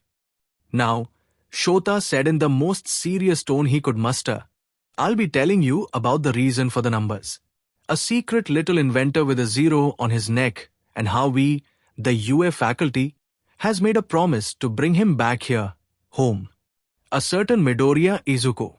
The voice of present Mike filled Shota's ears. He sat in the tower with the rest of the teachers, all watching the screens as Mike yelled at the examinees to get moving. Shota watched as they went through the exam, earning themselves villain points and rescue points as the exam went on. He was only really paying attention to one student, Bakugo. Shota really wasn't looking forward to this year's entrance exam. Sure, he never really looked forward to them, with their bias towards physical quirks. So many great hero candidates failed the exam and were put in general education, himself included. He'd always look forward to the sports festival more than the exam for that exact reason. Then there was the factor of the problem children. Whenever he thought about the exam, his mind would immediately go to how his problem child couldn't take it. Sure, Izuku wouldn't have to because he had shown potential when living in UA, but Shota knew Izuku would take it anyways. And then there was Bakugo. He had seen the kid go through multiple positive changes through the 2 years he'd come by, but whenever he saw the kid his heart would clench. He didn't know how the loss of his best friend was affecting Bakugo. The kid didn't stop by UA anymore, but he didn't seem to neglect his dreams. Shota watched as the problem child's villain score grew higher and higher. The kidnapping probably motivated him to become a hero that could find Izuku. Taking his eyes off the explosive 15-year-old, Shota looked to the other screens displayed overhead. A wide battlefield and limited time were meant to bring out the best in the students. Shota's eyes caught an examinee, using his arms as ears and eyes, a great intelligence gatherer. Shota shrunk his face into his capture weapon to hide the fond smile that appeared when he saw Tensei's little brother running around, a mobility expert that'll never be late to a fight. He squinted as he looked at a very flamboyant kid with a laser on his stomach destroy a robot, a decision maker who can cope with seemingly any given situation. A mess of blonde hair caught Shota's eyes again. Bakugo stood in a mess of robot parts, hands smoking from his explosions. And then the natural-born warriors. Shota continued watching as these zero-pointers were released. How would Bakugo react? Knowing him, he'd probably recognize it was a gimmick and get more points. These zero-pointers tore through the buildings as examinees ran away. Bakugo looked over at the robot, turning to run after the robot's worth points when he stopped and looked at the feet of the gimmick. Shota followed the problem child's gaze and awe. That's another examinee. He continued watching as Bakugo seemed to be arguing with himself in his head, just standing there staring at the girl. Then the kid with 75 villain points and no rescue, top of the exam, ran towards the villain with his hands cupped. Shota could feel the happiness radiating off of Hound Dog as the kid obliterated the robot to save another examinee. That's going to be a ton of rescue points. Those anger management courses must have done wonders. Only a few other teachers caught the sad smile the boy wore as he fell and the girl he saved got up.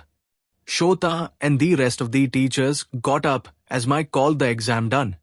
But it only took a few moments for the organized pro-heroes to go into chaos. 1 moment, to be exact. Shota felt a pinch on the inside of his right wrist. He rolled up his sleeve, only slightly aware of the yelling and tears of the teachers surrounding him, and took a look at his wrist. The black 5 had turned green, the color of his problem child. He clutched his wrist to his chest as a smile spread across his face and tears dropped from his now closed eyes. Izuku was still fighting to come home. He was still alive. Izuku was going to break this computer. He's been with the league for another 2 months. In yet another 2 months, he would have been with them for a year. He had probably turned 15 sometime around when he started in the league, now that he thought about it. He couldn't really remember what day was his birthday without any calendars. In the 2 months, he's been with the league. Since discovering the number system, he had made no progress in finding out what was so specific about his number. The league was also giving him less and less work. So he ended up going through all 170 of the current UA staff. He still needed to turn in the last 5 analyses he'd finished. So, that led him to right now, where he wanted to throw the laptop on the ground and stomp it into oblivion. Izuku had tried all of the keywords for the method he learned from US staff number system. He had tried his name, zero, neck, dragon, shoe, kachan, and any other word he could come up with, but none of them gave him any progress in finding out about his zero. If this site was made for him, you'd think he'd know how to access it. Well, they probably weren't expecting his memory to be wiped, changed, lost. Whatever happened, they probably weren't expecting it. What does he know about his zero? It's somehow related to every hero in UA. It is connected to the people he considers family. Then, what does he know about UA? They have the number system. UA is considered the top hero school. Could that be it? Something to do with school? PRDAs, classes, subjects, teachers, students. Students. What if that was it? Something relating to students. Student Shunya? Student Zero, Izuku muttered, repeating the words to himself a few more times. I am Student Zero. He had found, at most, the keywords and a part of it at least.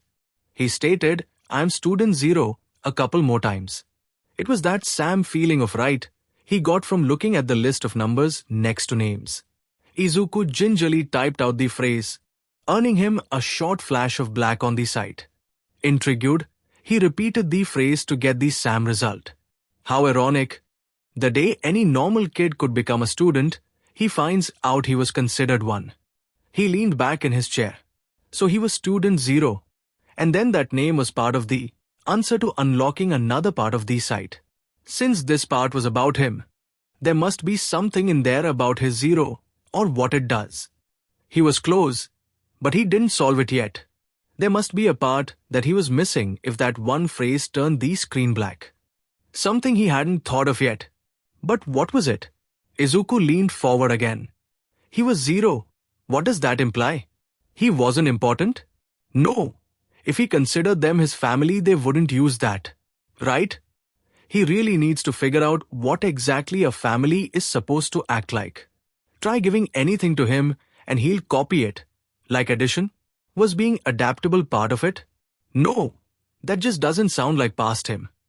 Izuku was able to easily adapt now, but unless he changed a lot into years, he would have acted the Sam as he did when he was 8. He really wasn't able to adapt back then, since he couldn't realize that without a quirk he couldn't be a hero. Changes the solution to what he wants? Like multiplying by 0? That still just doesn't feel right. The starting point? 0 comes before all the other numbers. You have to start at 0 if you want to create any new numbers. So, the creator, student Shunya? Izuku quickly tested out the phrase. The site flashed black again, but longer than when he had just typed in student Shunya. He must have been getting closer. What are some synonyms to creator, maker, designer, builder? He tried those 3, receiving the Sam long flash from the first time he tried. What about inventor? He typed out the inventor, student Shunya, and got what he was looking for. White text on a black screen popped up. Midoriya Izuku, student Shunya, inventor of the number system, Ward of UA, kidnapped. He was a Ward of UA. He had lived in the top hero school. Izuku had expected a lot of reasons for being related to UA, but that wasn't one of them. The reason being that heroes were suspicious of him was fine. The reason being that they wanted information on Dragon was fine. But the reason being that UA had taken him in for his protection wasn't something he could fathom. Did that mean it was planned to have him go to UA to be a hero? But he's quirkless. He can't be a hero. Izuku shook his head. He needs to go to UA to get answers, which means he'll have to fight to go there. He turned his head to the 5 pages left to turn into the league. He had been cutting back on the quality of the analysis he gave since he figured he was connected to UA, but he had never tried to falsify information. Izuku erased the analysis he had written on each of the heroes' fighting styles and replaced it with believable but false information. He got up and placed his pen in his pocket. He got rid of any evidence of the site. He left his room into the empty hallway. As he made his way towards the bar, he heard voices. One he could recognize as Shigaraki. The other was a mystery. It sounded like a man, but that was all Izuku could tell. He waited by the door to the bar and eavesdropped. The Nomu. Shigaraki spoke. How's it? Wonderfully, Tomiura. The other voice spoke. Given name, with the progress being made, it will be able to defeat All Might. He has grown weaker. Honestly, Izuku wasn't surprised. His only purpose is to analyze. He wouldn't be caught dead missing these signs of slowing in All Might's work. Of course, that meant when Shigaraki asked him to write down what he knew, he didn't write that specific detail. Senzi, Shigaraki was speaking again. You said that you wished there were more quirkless so you could test what a Nomu with a quirkless base would be? Yes, the other voice responded. Is this about that analyst you picked up from Dragon? His son, I believe. Yes. He's quirkless, Senzi. Deku has finished analysis on all of UA. Once we kill All Might, the NPC won't be of use to us. Normally another dead quirkless won't matter. But this Deku is very important, Tomiura. You've noticed how Dragon restricted him on all of the UA staff. Correct? They're going to kill me after they kill All Might. Izuku thought, I won't ever know what's going on with UA. Really, Senzi? Sheet. Izuku had tuned them out in his panic. Stupid. Stupid. Stupid. Yes, Tomiura. He's actually been outside of the door for this entire conversation. I'll be going. Don't make too much of a mess. The door to the bar burst open to reveal a piest of Shigaraki. 4 fingers grabbed the neck of Izuku's shirt. Izuku struggles to get free as the enraged Shigaraki clutches his shirt tighter. What do you know about UA? Shigaraki is screaming at him. Tell me. No. Izuku is sick of not fighting for what he wants. Why the hell would I tell you? Izuku screams back. Shigaraki's other hand grabs Izuku's left elbow. Tell me. The pain shot through Izuku like a bullet. He let out a scream. Hurts. Hurts. Hurts. Shigaraki is still screaming at him to talk. Izuku's ears get droopy. Don't you dare pass out, Deku. Kacchan yelled through the phone. Izuku liked Kacchan, But the explosive boy could be such a brat. I'm going to sleep, Kachan, Izuku answered. Shu told me to go to sleep like an hour ago. Stay UPPP. Gaze. Begging? What happened to your pride, Kachan? I hear that you. Izuku hung up on his best friend. Cursing his mumbling habit, he looked at the clock. It was 11 p.m. Izuku curled into his blanket. He was really excited for tomorrow. The number system had just been finished, and he had given out numbers 1 se 5. He really wanted to give out the other numbers to the staff. But writing that many numbers would end up being boring. He really didn't want to sleep, but Shu would get mad if he didn't. The hypocrite. He smiled as he thought about getting up the next morning. Izuku closed his eyes and started drifting off to sleep, when there was a loud crash in his room, and he sprang up from his bed in a fighting stance. 3 people were in his room. Is this the hatchling? One of them said, he looks exactly like Dragon. Dragon. His father was coming for him. As one of the other villains nodded, Izuku was grappled in some sort of blue goop. The goop covered his eyes and ears, so he couldn't see or hear. Izuku felt himself being lifted up. No, no, no. Izuku thrashed in the grip until his hand was to his neck, right where his 0 was. He pinched his 0. He knew that the panic pinch was going to cause chaos in the 5 numbers.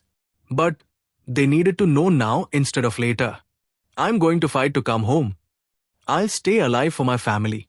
Izuku woke up on the floor of the room the league gave him. At least, that's what he thinks it is.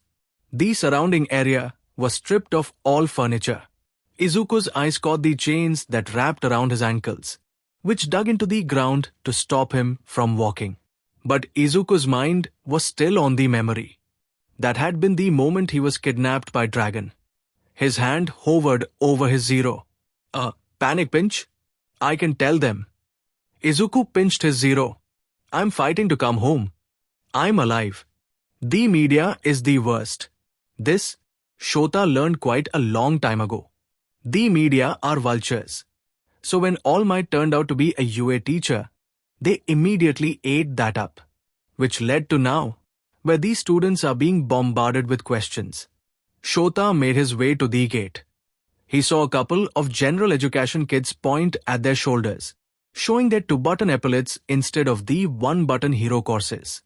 Shota made his way to the people harassing the hero course. Shota watched Bakugo push past a reporter mentioning the sludge incident. Suddenly, a microphone is moved into his face. A male with glasses and black hair swept to the side spoke. Does all you're a mess. Who are you anyway? Shota moved his hand in a go-away motion. He's off today. You're interrupting our classes. Please leave. Shota turned away to walk back inside now that all of his students were in the school. Then the UA barrier went off. Goad the myth. Shota walked back to his classroom. After going over the battle training, Shota told Ek Eye to go and pick a representative. The 18 students in the class, he'd expelled 2 of them, ended up with Ida and Momo being tied for class president. Deciding to decide the answer tomorrow, the class left. Shota was now in the teacher's lounge, sleeping of course. Mike then came barging in, fuming. Sighing, Shota sat up to look at his best friend. Mike was almost always so happy-go-lucky. So seeing him this angry wasn't something you'd see often. Mike firmly sat down on one of the couches. Wanna talk about it? Shota asked. You won't believe what they said about you. Mike responded. Oh, so that's what happened. Shota was used to people talking about him. His appearance and demeanor weren't something people regarded as good. Mike, we talked about this. They weren't just talking about you, Shota. Now, that was problem. Mike sounded very apprehensive about saying that. They were talking about you and Izuku. Oh, Shota knew exactly what Mike was implying now. Some of the other staff must have been talking about him clinging to the idea of bringing the kid back. Everyone on staff wanted him back, but no one knew how to actively try. Shota knew that he was the only one left genuinely thinking that the kid could be brought back. Not to mention everyone knew about how his mood was currently shit. The anniversary was coming up, and no one would bother him on that day. But this year he would be having that field try. A loud blaring alarm went off. Security level 3 has been broken. All students please evacuate in an orderly fashion. Shota and Mike shot up from their seats and ran to look out the window. The intruders were the media. Cursing, Shota stepped out of the teacher's lounge with Mike following him. "We'll have to hold them off," he said as he ran to the doors. The crowd was now at the doors where Shota and Mike stood. "Give us all might. He's in there, right?" The crowd shouted. "He's out today," Mike said back, then muttered to Shota, "This is illegal. Villainous even. Can we blow them away already? Lay off it, Mike. They'll write what they want anyway. Let's wait for the cops," Shota said back. The press continued to argue to get a word about All Might. Shota and Mike couldn't see a green-haired kid slip into the school. When Kurogiri came into the room with bandages and a UA uniform after one of Shigaraki's visits, Izuku wanted to punch the misty BSTRD. He was going to have to get into UA, wasn't he? Why the hell would they make him do this after finding out he had some sort of connection to the school? Izuku carefully bandaged his disintegration wounds and took a look at the uniform. Izuku often had fantasized about wearing one of these uniforms, but maybe not in a situation like this. It was a long-sleeve, button-up white shirt, a grey jacket with blue-green stripes, dark blue-green pants, and a red tie. He cringed at the tie. He really hated ties. He had no clue how to tie one. And then Dragon's whole formal wear thing didn't help either. The jacket had a noticeable difference from what Izuku always saw online. Instead of one epaulet, there were 2 on the shoulders. What does 2 epaulets means they're in general education, problem child. That's why my first year photo has them.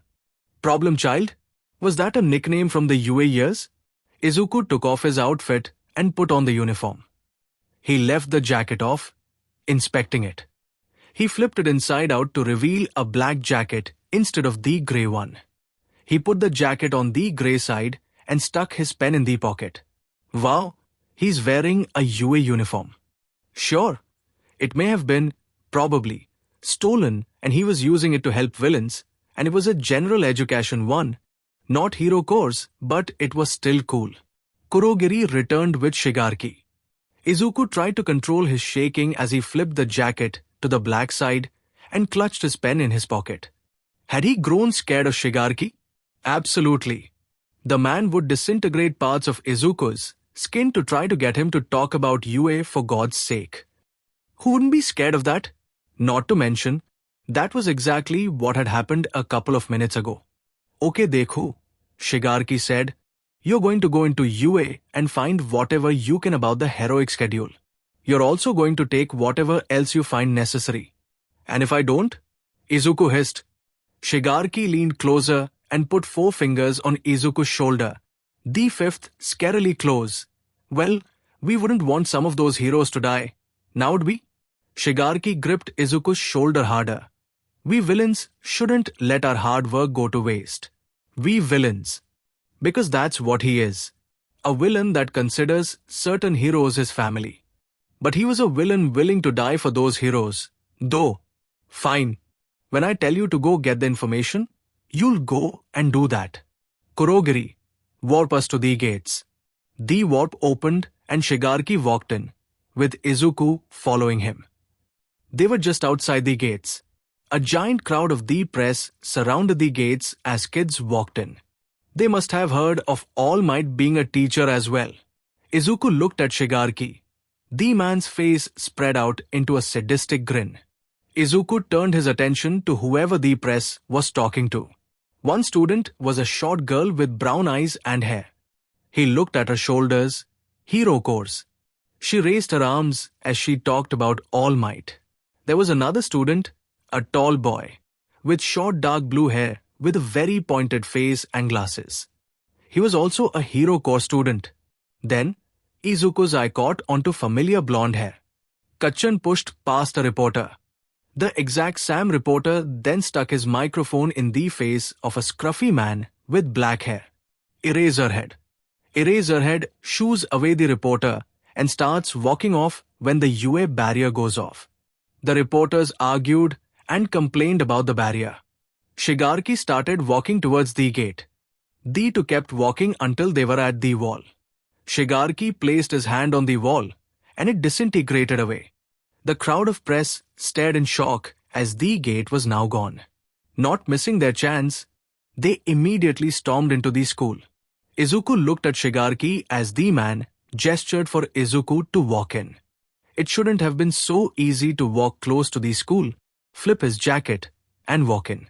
While making his way to the closest heroics class, Eka, he saw 3 kids running down the basically abandoned hallway. They had just run out of the class labeled Exi. The 3 kids, 2 girls and 1 guy, ran into him. One of the girls fell on her back. The other one tried to help the other girl, and the guy profusely apologized. Izuku told him it was okay. Go Damit Keiko. The girl trying to help the other yelled, "You and your A5NG quirk." The girl yelling had long pink hair that waned down to her waist. The girl on the floor looked exactly like her, but with shoulder-length hair. Twins. "Oh, I'm so sorry. Maru." Floor girl yelled, "So sorry that you're the one who got us into this FING mess." Yasumi. The boy yelled. Both of the girls yelled, "What? You ran into some random kid and now you're yelling to each other. Get your sheet together. It's Keiko's fault." The long-haired Yasumi yelled, "Her and her iron shoes keep getting us into these messes." Well, the shorter-haired started, "We could have helped Shinsu instead of Liavi. Do you need help getting up?" Izuku asked. "I doubt you can." The girl started before Izuku bent down and easily picked her up bridal style. She's lighter than actual cement blocks. Izuku carefully placed the girl on her feet. "I have to go. See you around," he said quickly before walking off. He ignored the murmurs from the 3 kids and waited until he heard them leave. Izuku walked down the hallway until he got to the classroom the 3 students just left. Was that a person? He cursed his hero complex as he opened the door to the classroom. It was empty except for a general education student with messy indigo hair who was rapidly breathing and clutching at his chest. His white pupils blown wide and his tired-looking purple eyes looked distressed. Chest problems, rapid breathing, shaking, panic attack. Izuku could always tell what those looked like. He had quite a few after all. He slowly made his way into the view of the boy. He bit his lip as he tried to remember all he knew about helping a person going through a panic attack. "Hello," he said calmly. "Has this happened before? Do you want help?" The purple-haired boy nodded his head repeatedly. "Okay, what do you think is going to help?" The student opened his mouth to respond, but no words came out. He kept opening and closing his mouth, probably trying to will words to come. "How about we try slowing your breathing so you can talk? Is that okay?" The boy nods. "Okay, follow my breathing." Izuku took a deep breath in, and the boy repeated the action. Izuku let out the breath, then the action was repeated as well. For a solid 2 minutes, the 2 boys stood there matching their breathing. "Can you talk now?" Izuku asked. "Why?" The boy said, "I think I need to sit." The boy staggered towards a desk, with Izuku following him.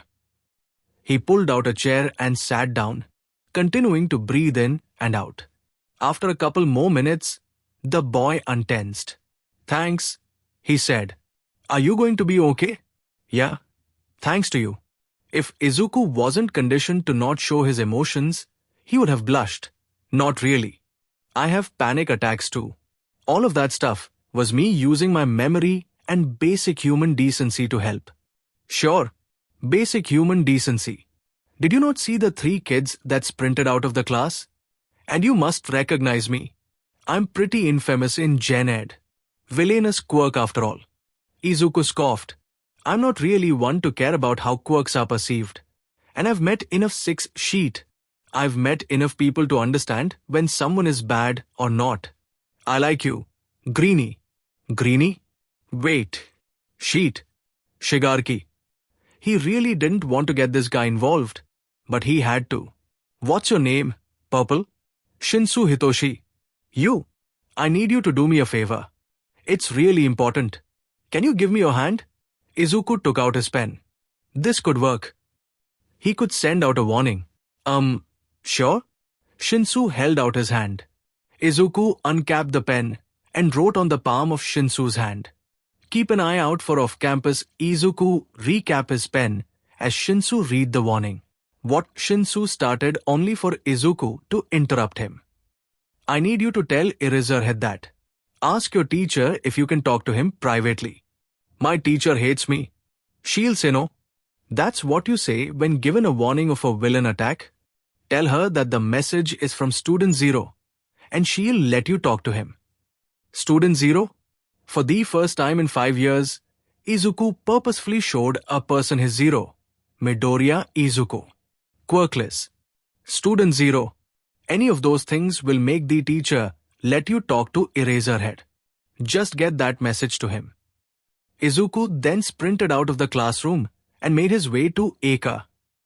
He looked in the teacher's desk and found all sorts of important information. Studies on the class's quirks, lesson plans, a picture of a small child with green hair. Wait, what was that last one? Izuku took another look at the picture. It was of a child around 9 years old. Curly green hair, bright green eyes, and a scattering of freckles immediately were recognizable to Izuku. This was him. This happy child was him. He was smiling wide, holding up Eraserhead's capture scarf on his neck. Izuku looked closer at the picture and noticed tear marks staining some parts of it. This desk was Eraserhead's. Izuku put the picture back and grabbed a copy of the lesson plans.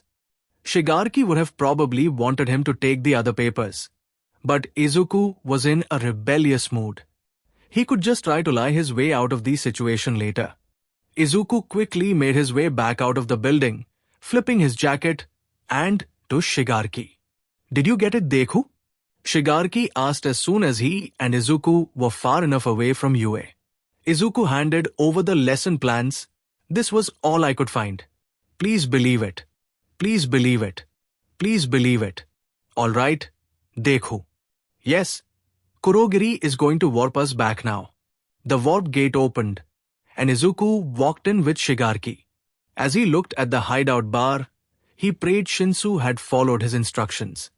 Hitoshi wasn't expecting to have a panic attack because of the alarm going off when 3 kids were calling him a villain. He also wasn't expecting a green-haired Gen Ed student to come in and help him. He really wasn't expecting the kid to not know who Hitoshi was and say he wasn't concerned about Hitoshi's quirk.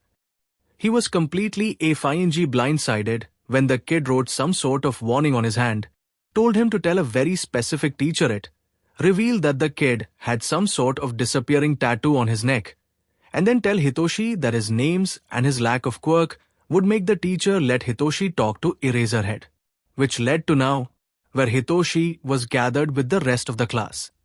He was, not so subtly, glaring daggers at the Yasumi twins and Kashiwa. One Senzi, an underground hero named Moonlit, had taken attendance. She dismissed Ixi to go home. Once everyone left the classroom, Hitoshi walked up to her. Senzi, he said, I need to talk to Eraserhead. Moonlit stopped writing and looked up. No. Why do you need to talk to him? Here goes nothing. I have a message from Student Zero. Moonlit's eyes waned wide and she stood up. How the hell do you know that name? Midoriya Izuku. Quirkless. Student Zero. He gave me a message for Eraserhead. His teacher stood there with her mouth wide. I'll take you to him. Thank you. The whole debacle with the gate was frustrating Shota.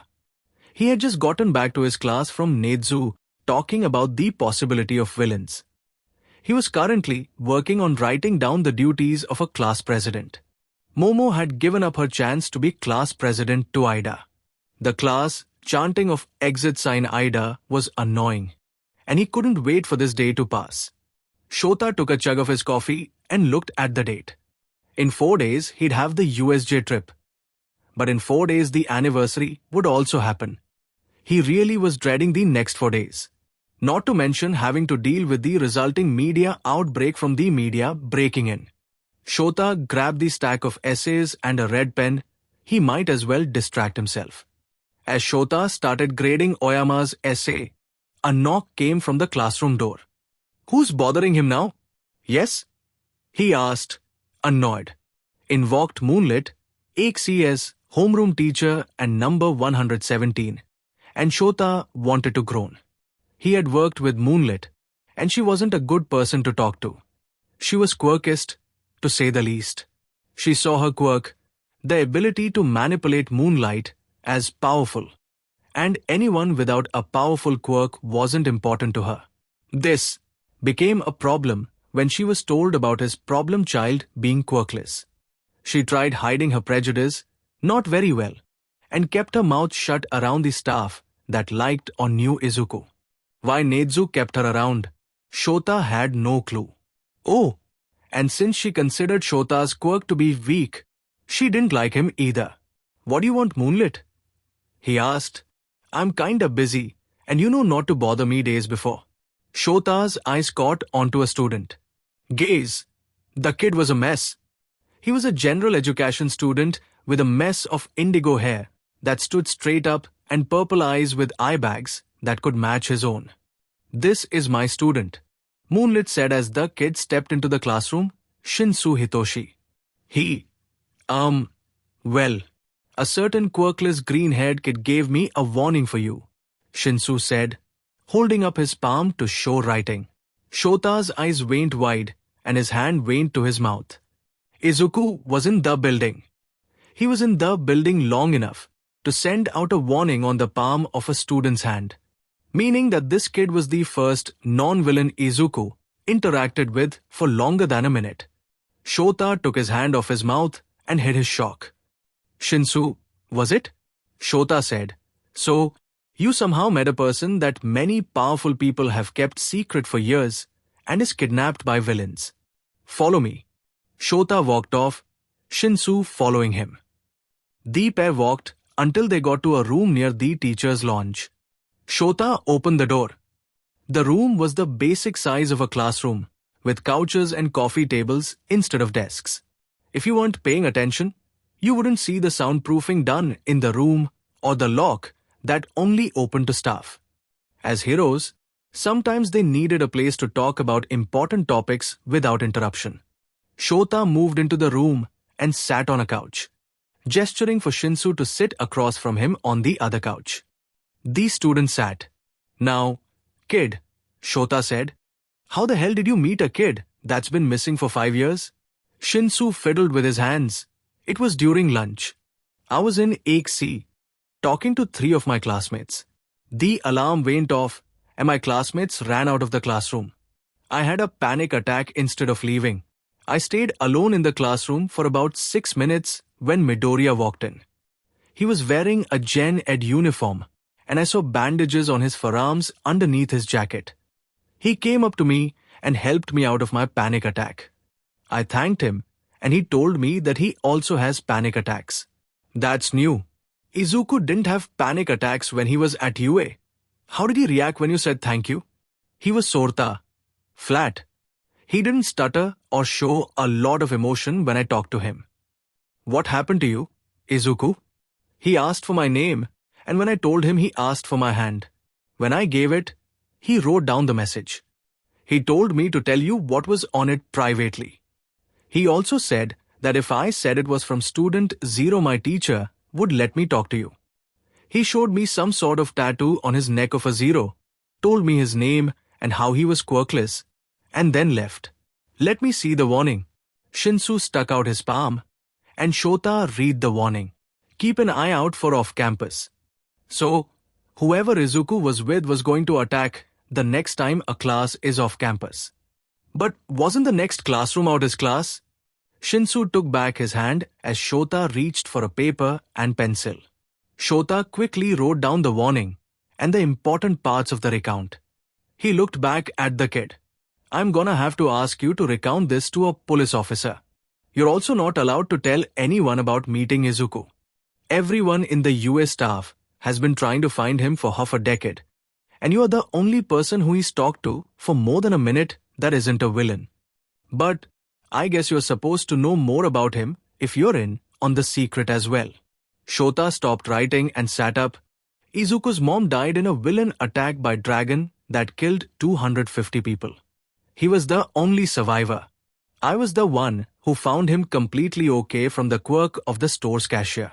Sometime during when he was in the hospital, he had met Nezu, and the BSTRD had decided to make the kid a ward of UA for witness protection. When the kid was with us, every one of the teachers grew to love him. He had an amazing attitude and great amounts of potential to become a hero. But there was the looming idea that he'd be kidnapped by Dragon and taken to be a part of Dragon's horde. See, Izuku is Dragon's son. So, the kid decided to make the number system of UA. Shota held up his wrist, letting the 5 appear. To Shinsu, the staff all has numbers written on their bodies now. Izuku had created some kind of ink that did exactly what he wanted with seemingly no side effects. We still don't know what's in these stuff because we couldn't ask him. He had gotten through numbering 1 se 5 when he was kidnapped. The numbers are mainly to make sure Izuku is okay.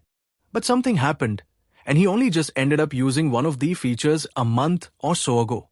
Izuku can pinch his 0 to tell every number that he's in trouble or whatever is decided to be the message it sends. So if the staff says it means, I'm here, come get me, then that's what it means when a staff member tells him to pinch his neck.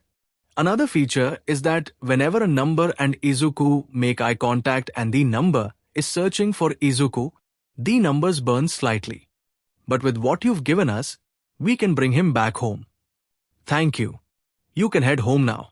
Shinsu, looking slightly dazed, left the room.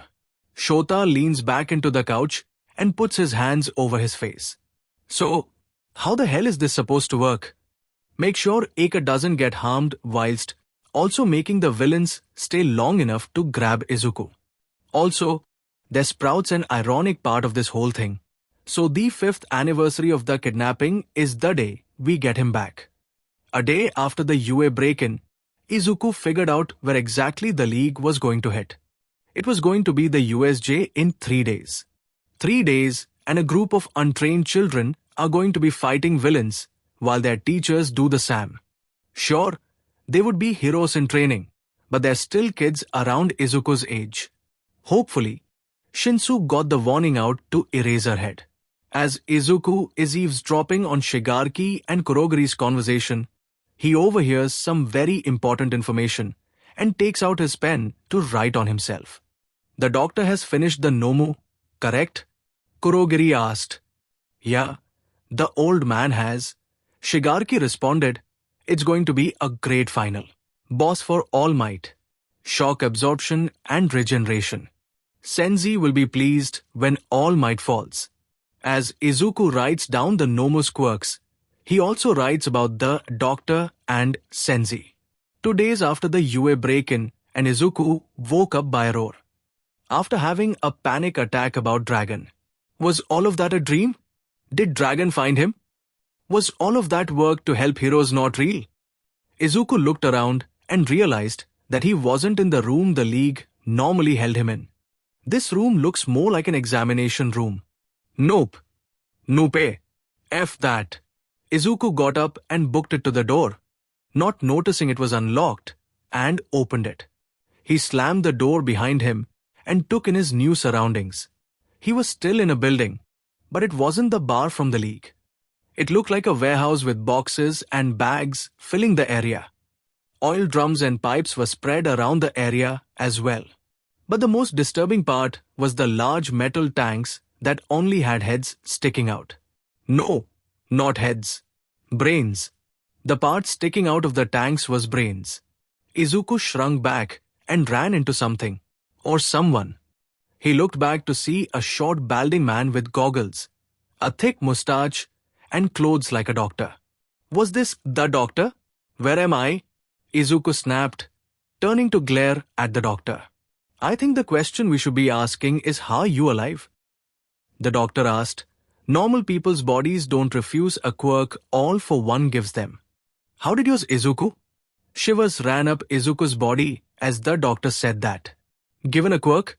What kind of science or quirk does that? Not to mention how his body refused it. Secondly, why did this doctor look so familiar? Then, thought struck Izuku. Weren't you that doctor that diagnosed me as quirkless? Yeah, diagnosed like it was some kind of disease or illness. Yes, yes. Now, I'd love to see how exactly you work. How exactly does your body refuse quirks?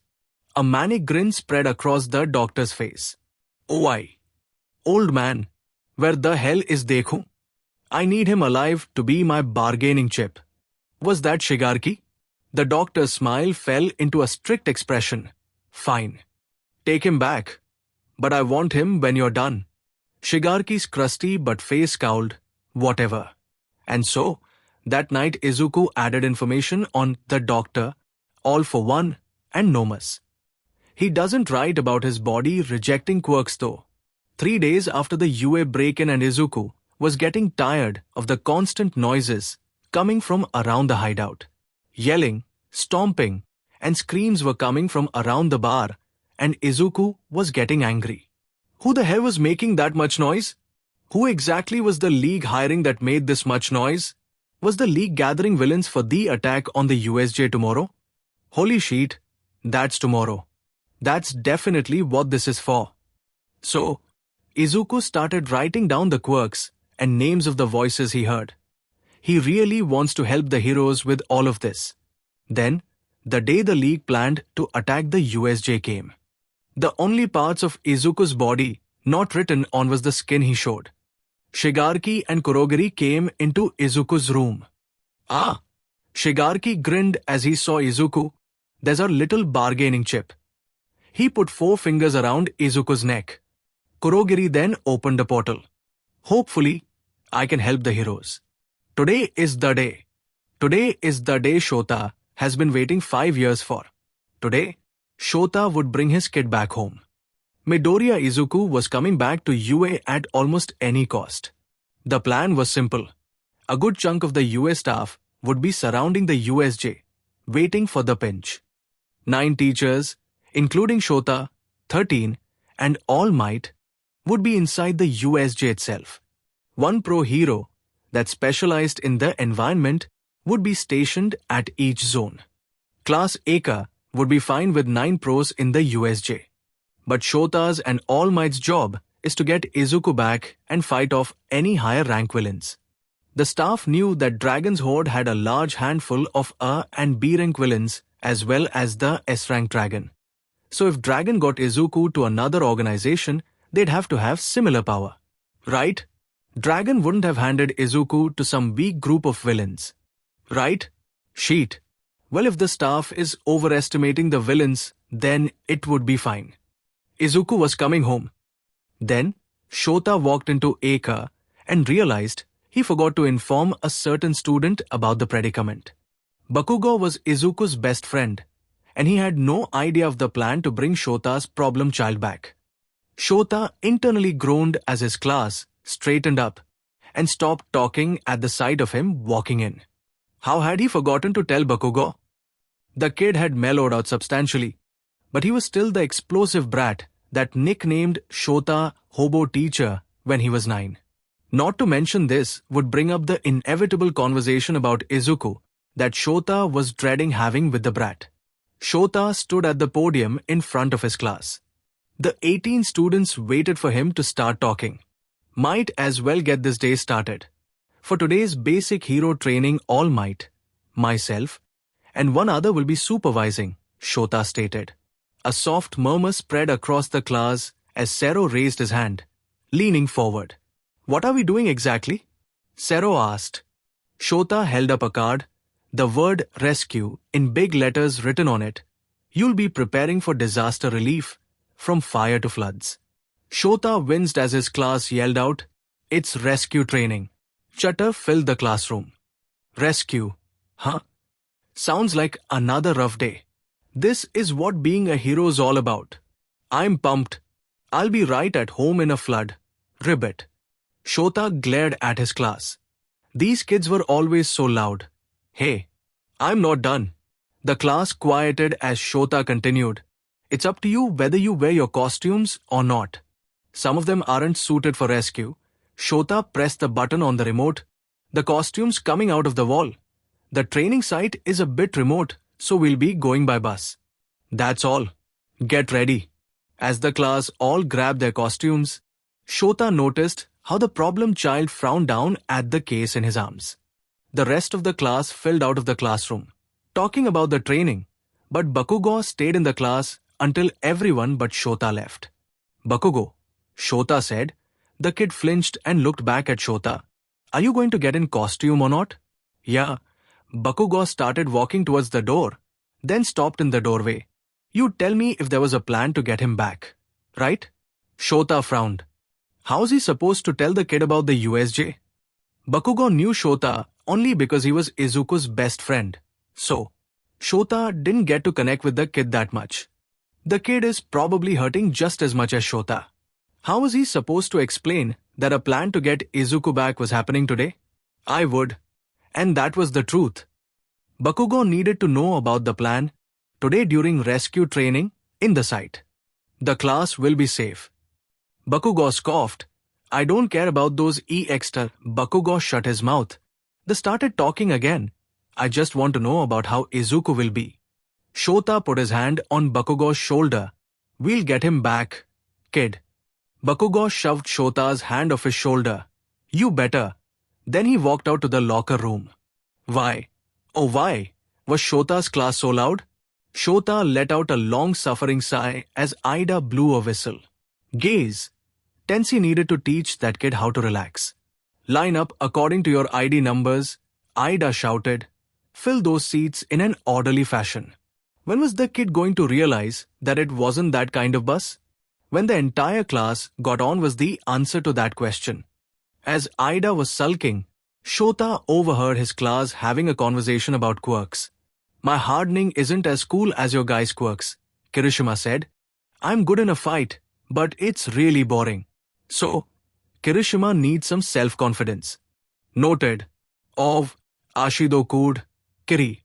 Your quirk is more than enough to go pro. Pro, Oyama exclaimed. Don't forget that heroes also have to worry about popular appeal. My naval laser is both strong and cool. Perfect for a pro. Yeah. As long as you don't blow up your stomach, sweetie, Ashido said sickly sweet. You wanna talk about strong and cool? That would be Bakugo and Todoroki. Shota huffed out a quiet laugh. The problem child must have like that. Well, yeah, Tsuyu said. But Bakugo is too unhinged to be popular. Why? Bakugo said loudly. But not quite a yell. I'm not that bad anymore, Frogface. Anymore? We're here. Everyone off, Shota said as he made his way out of the bus. Looking at the outside of the USJ, Shota rubbed his number. Only a couple more hours and then Izuku will be back. In hours of fighting, Izuku will come home. The class made their way inside, in awe at the different zones. Woa! Is this Universal Studios Japan? The attention of these students was then drawing to the hero in front of them. 13. There's the flood zone, the landslide zone, conflagration zone, etc. 13 said, every accident and disaster you can think of. I built this facility myself, and I call it the Unforeseen Simulation Joint. So it really is the USJ. As Uraka gushed about 13 and the rest of the class started talking, Shota noticed the absence of the number one hero. What the F? Shota pulled 13 aside so that the students couldn't hear. Where the hell is All Might? I thought he was supposed to meet us here. He got caught up in a large-scale attack by 4 of the higher rank Horde members. Reached his limit. We're on our own for this. Shota cursed the blonde idiot. The fallout of Dragon being arrested was big. Horde members were fighting heroes and trying to break Dragon out constantly. Lower-ranked members of the Horde would come out in large groups some days. Other days, the higher rank members would come out, and so many heroes were needed to help at those times.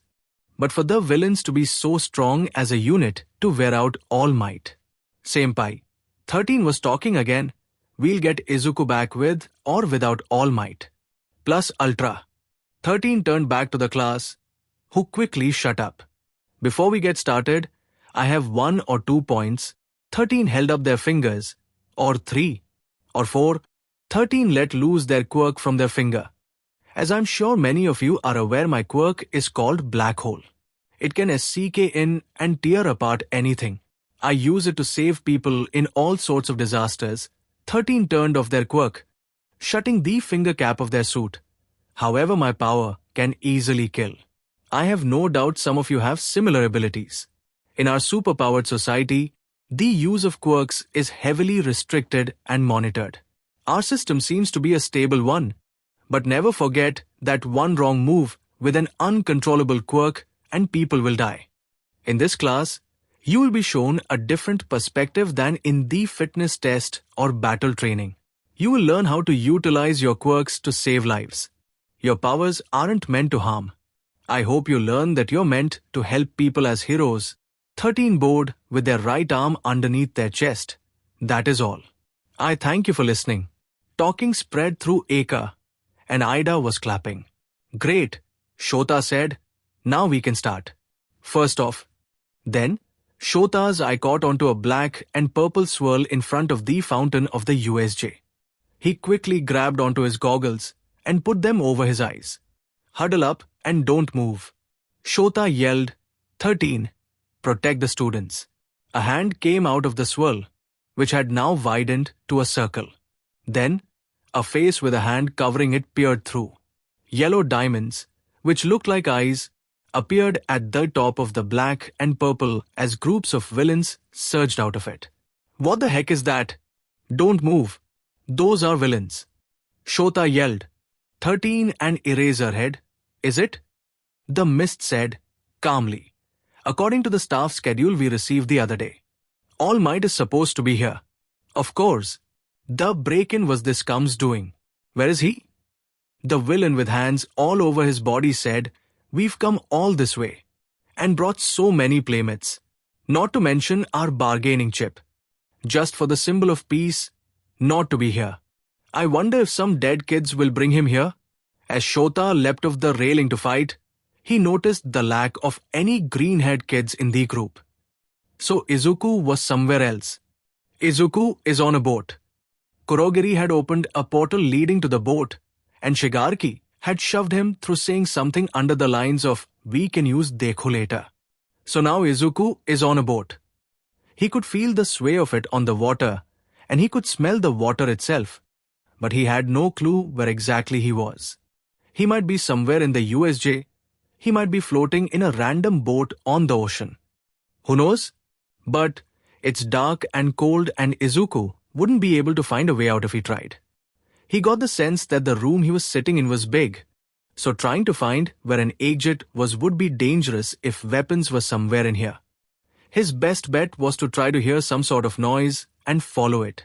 So that was exactly what he did when he heard a soft thump on the ground of the boat, followed by a louder thump. Izuku crouched down. He put one hand on the floor and his other in front of him. He slowly made his way around to the area he thought he heard the sound from. His hands ran into a wall. Izuku felt around the wall, searching for a light switch or door. His right hand wrapped around a knob.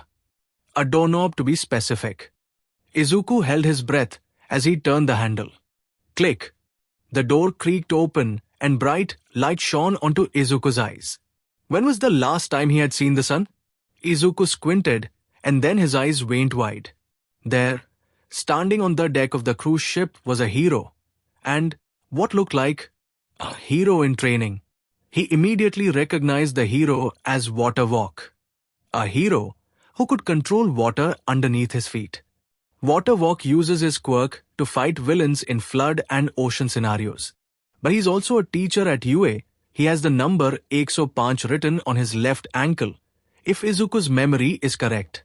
The white-haired man was talking to the frog-like hero in training. Izuku took a look at the frog girl. Hopefully, she wouldn't be too traumatized by this experience. First-year students weren't supposed to be fighting villains a week into the school year. But Izuku was getting distracted. He ran forward, mouth open to scream that he was there, only for a portal to open in front of him, and he tumbled onto dirt. Then, a hand is placed over his throat. Not again. 23 seconds. So you're the boss? Shota says as he flings his capture weapon forward, only for the hand villain to grab it. 24 seconds. 20 seconds. Shota dashes towards the villain. 17 seconds. Shota yanks his scarf and slams into the villain. It's hard to tell when you're scampering around, but the villain says there are moments when your hair falls.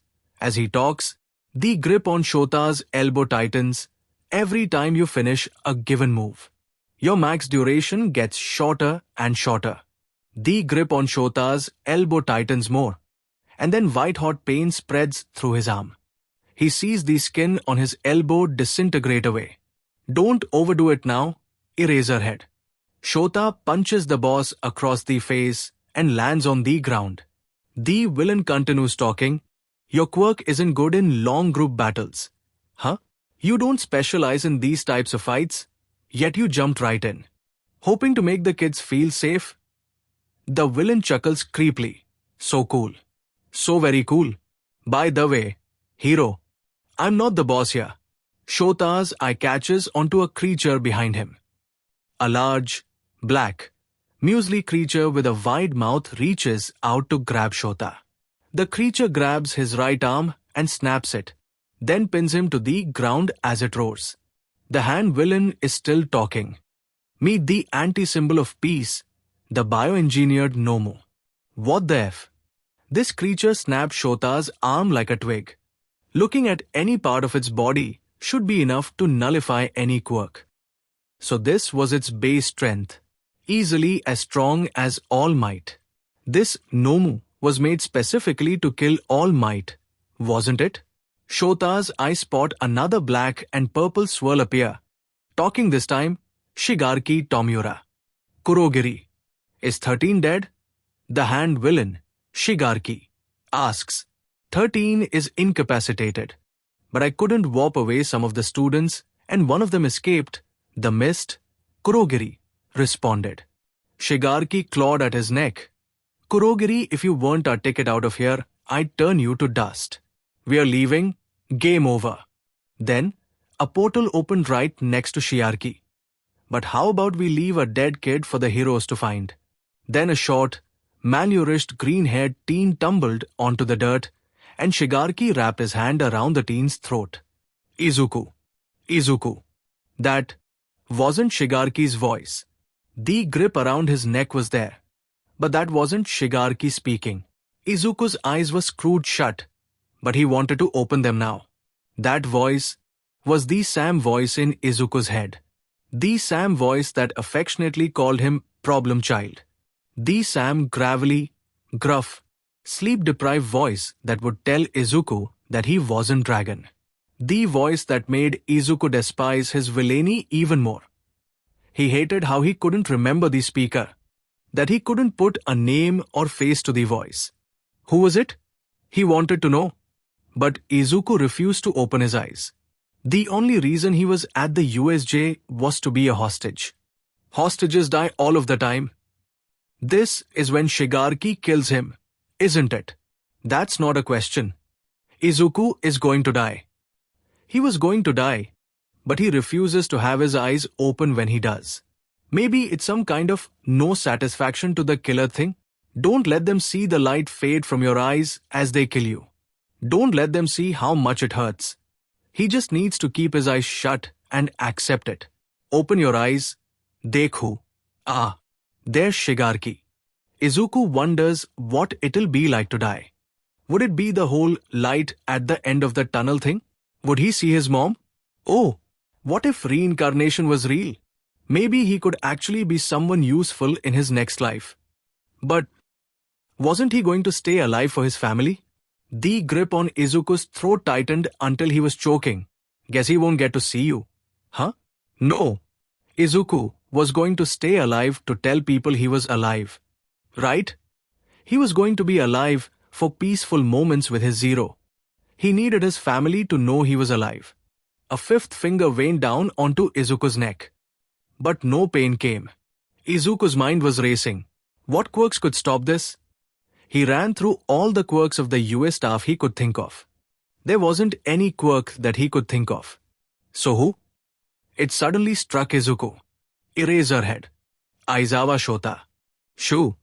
He could erase quirks through his eyes. Izuku slowly opened his own eyes. Taking in his surroundings, he saw that he was in some sort of plaza.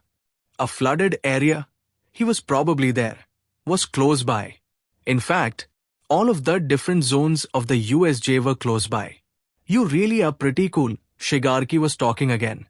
The other feature I made was that if you make eye contact with me while searching for me, there is slight B-bun. Izuku said enthusiastically to the US staff. The conference room wasn't as intimidating after his, 50th time in it. The number system was finished.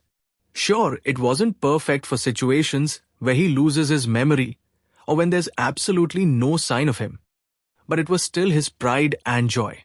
Not to mention, it would be fun to see his family get jealous over number placement. But functionality always came before his own feelings. He would have loved to make Shu number 1, but Neju just seemed to be the most logical. So, Shu would have to settle with 5.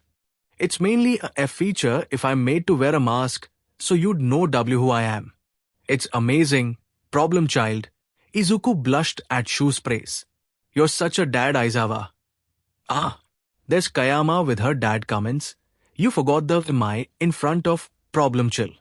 Shu's capture weapon was then around her mouth, shutting her up. Eraserhead. Izuku saw red eyes through gold goggles, and his Zero burned. He didn't recognize the person that found him. The person was a man with black hair that stood on end, yellow goggles on his eyes, and baggy black clothes. He also wore what looked like an off-shite scarf around his neck. Izuku really couldn't tell if he was a hero or not. He was really scary looking, so he quickly scooted back. The man seemed to notice him and seemed to relax. The man's hair fell to his shoulders, and he took off his goggles to show black eyes. Hey kid, the man said.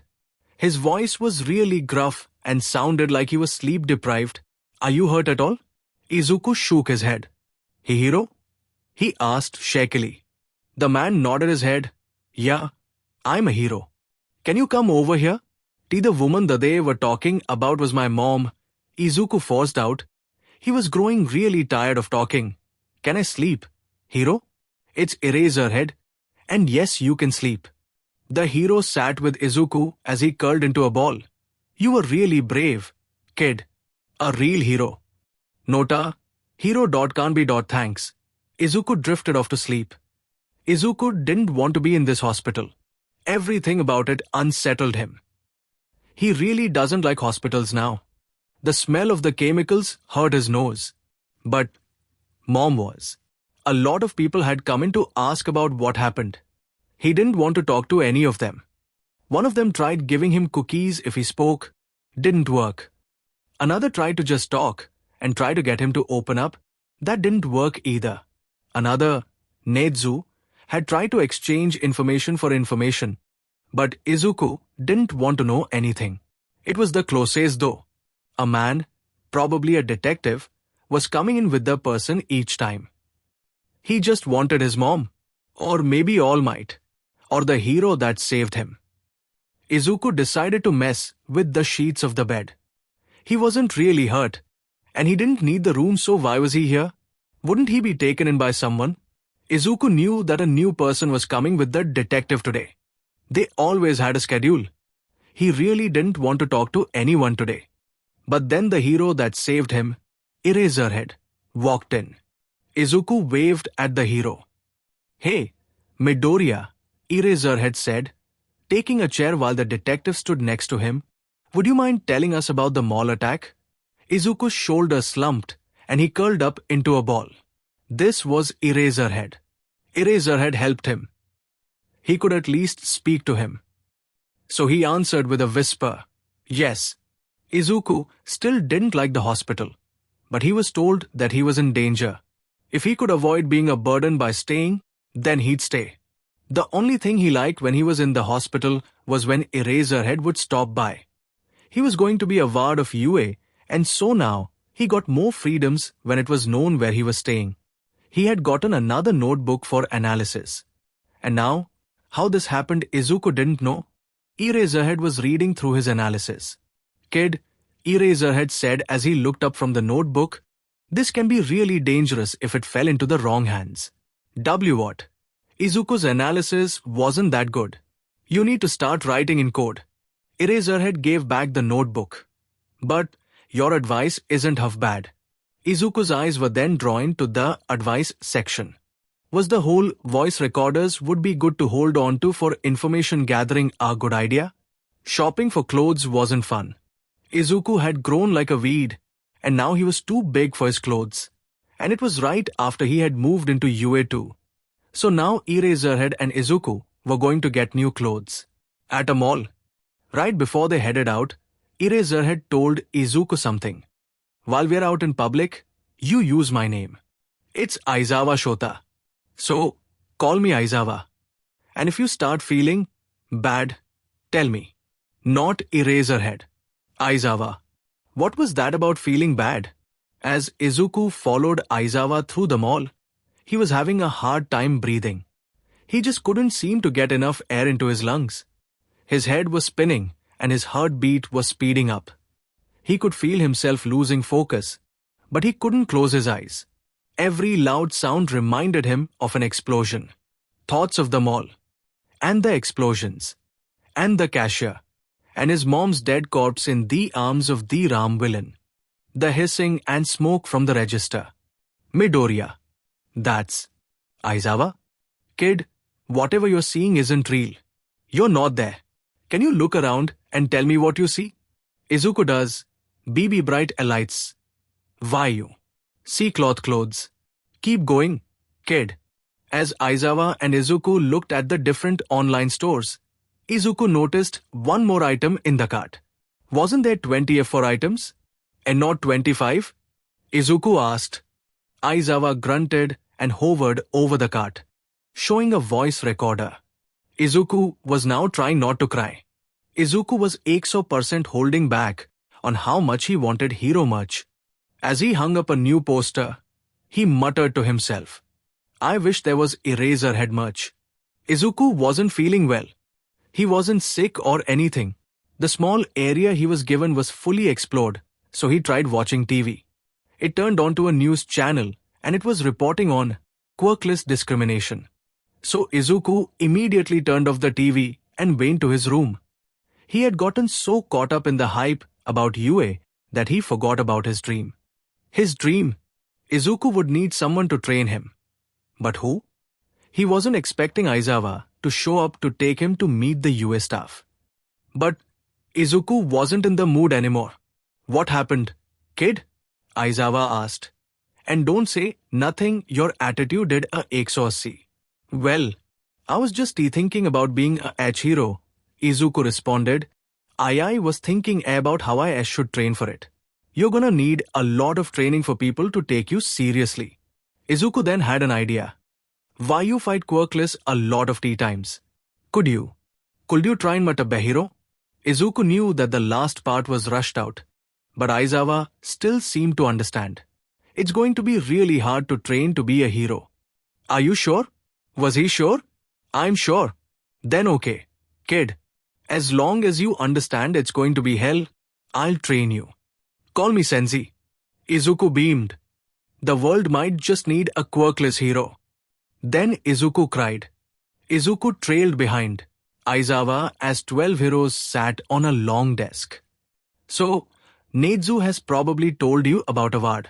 This is Midoriya Izuku. He's at large risk of kidnapping. We'll treat him well. Izuku bored. Please take care of me. Why were the heroes whispering the word Dajjawa? Izuku both liked and disliked training with Senzi. He loved running and jumping and working harder to further himself. But he didn't like getting scolded by a recovery girl whenever he got hurt, which was quite often.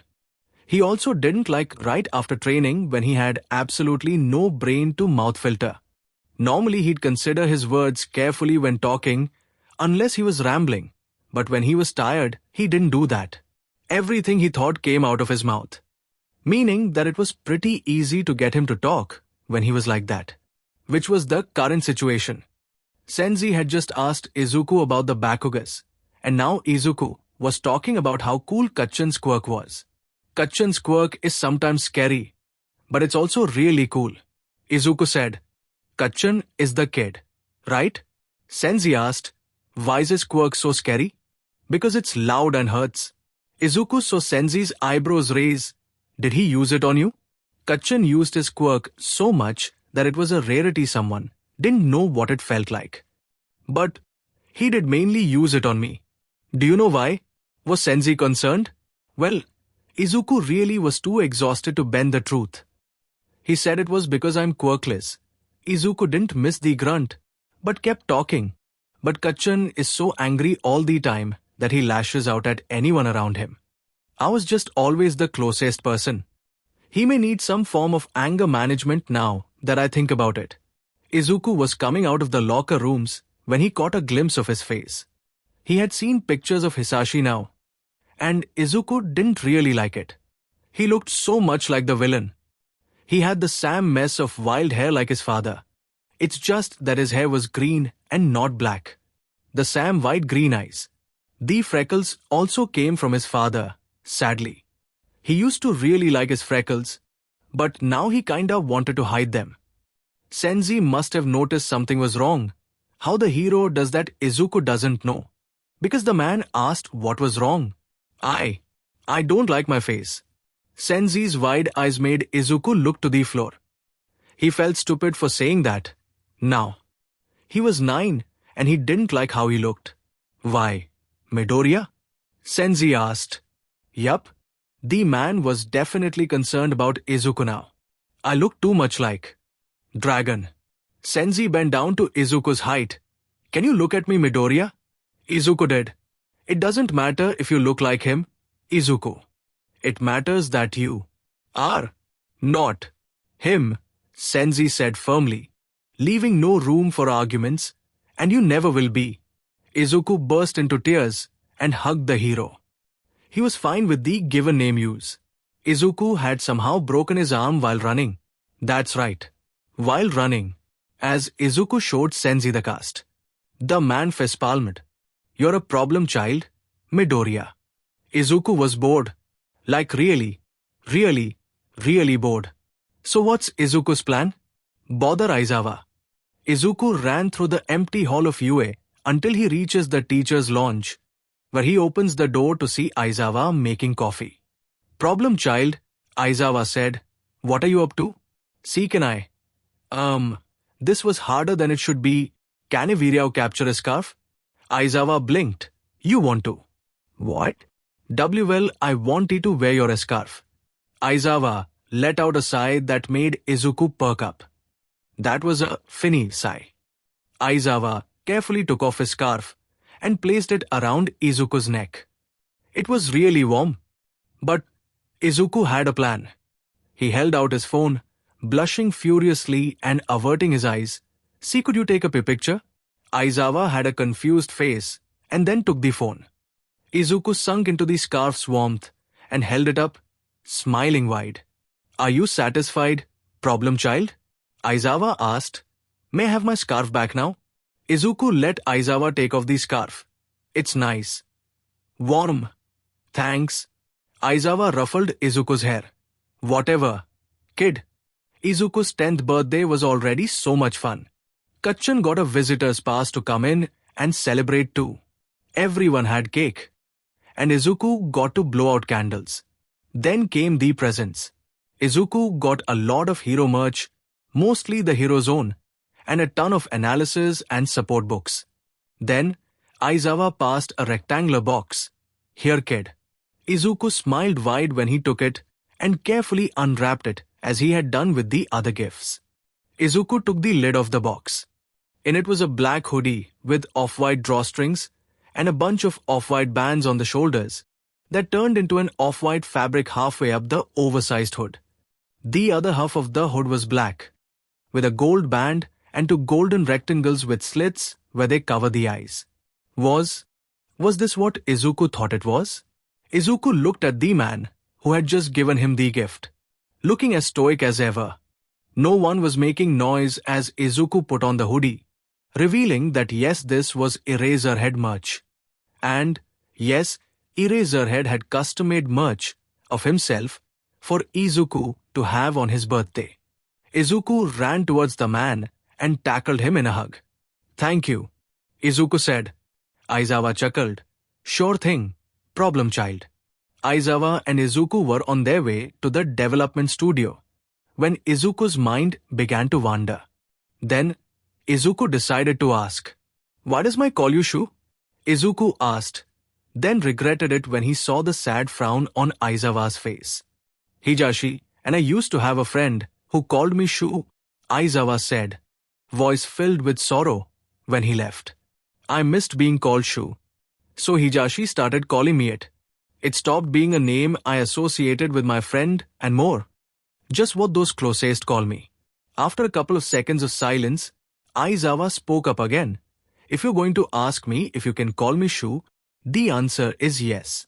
Izuku looked up to the man and smiled warmly. "Then I'm Izuku to you." The number system was going to be awesome. Izuku really just needs to finish this part and he'll go eat. Promise. Apparently, Shu wasn't convinced. "Problem child," Shu said as he entered the room. "You need to eat. You're almost as bad as the actual support students." "Later," Izuku said. "I promise I'll eat later." Shu placed a bento box in front of Izuku's workstation. "Eat." "Now." Izuku rolled his eyes and made his way to the sink. "Okay, Shu. I'll eat. You're going to get ink poisoning if you keep working like this." Maybe Izuku grabbed the food. Later that night, Izuku was still working on the number system. Shu opened the door, took one look at Izuku, and sighed. "Izuku," the hero said, "why the hell are you up at 3 in the morning?" "Working," Izuku said. "Also, you're a hypocrite." "Problem child." "Fine." Izuku stood up. "Fine. I'll go sleep, you hypocritical hobo teacher." Izuku was tired of crying.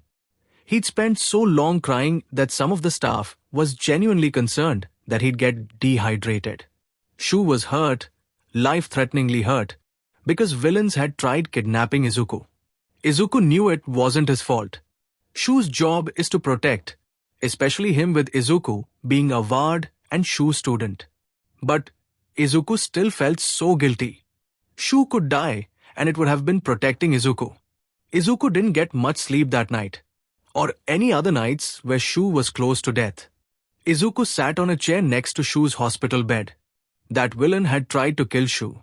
But what if they had tried to kill Izuku? It was selfish to think of himself at a time like this. But Izuku couldn't help it. What if they succeeded in kidnapping him and ended up killing him? What if Izuku was a hostage or an example or a gift? How would he? "Heroes die all the time," Izuku said, to nothing in particular. But Shu was now listening. "I know that. But so do hostages and people that are kidnapped." "Shu." Izuku looked at the bedridden hero. "What if a villain tries to kill me? What do I do?" This man is Shu. He's Izuku's family. But Izuku can still feel the threat around his neck. "What do you do?" Shu clarifies. "Izuku has extremely sharp teeth. And Izuku has a strong jaw. Shigaraki has a 5-point contact quirk." "Well, Izuku, when someone tries to kill you, you wait for an opportunity." Izuku opens his mouth wide, lowering his head. "You use your analysis and go for their weakness. And bites. And then strike as hard as you can." It took Izuku a second to realize what he had just done.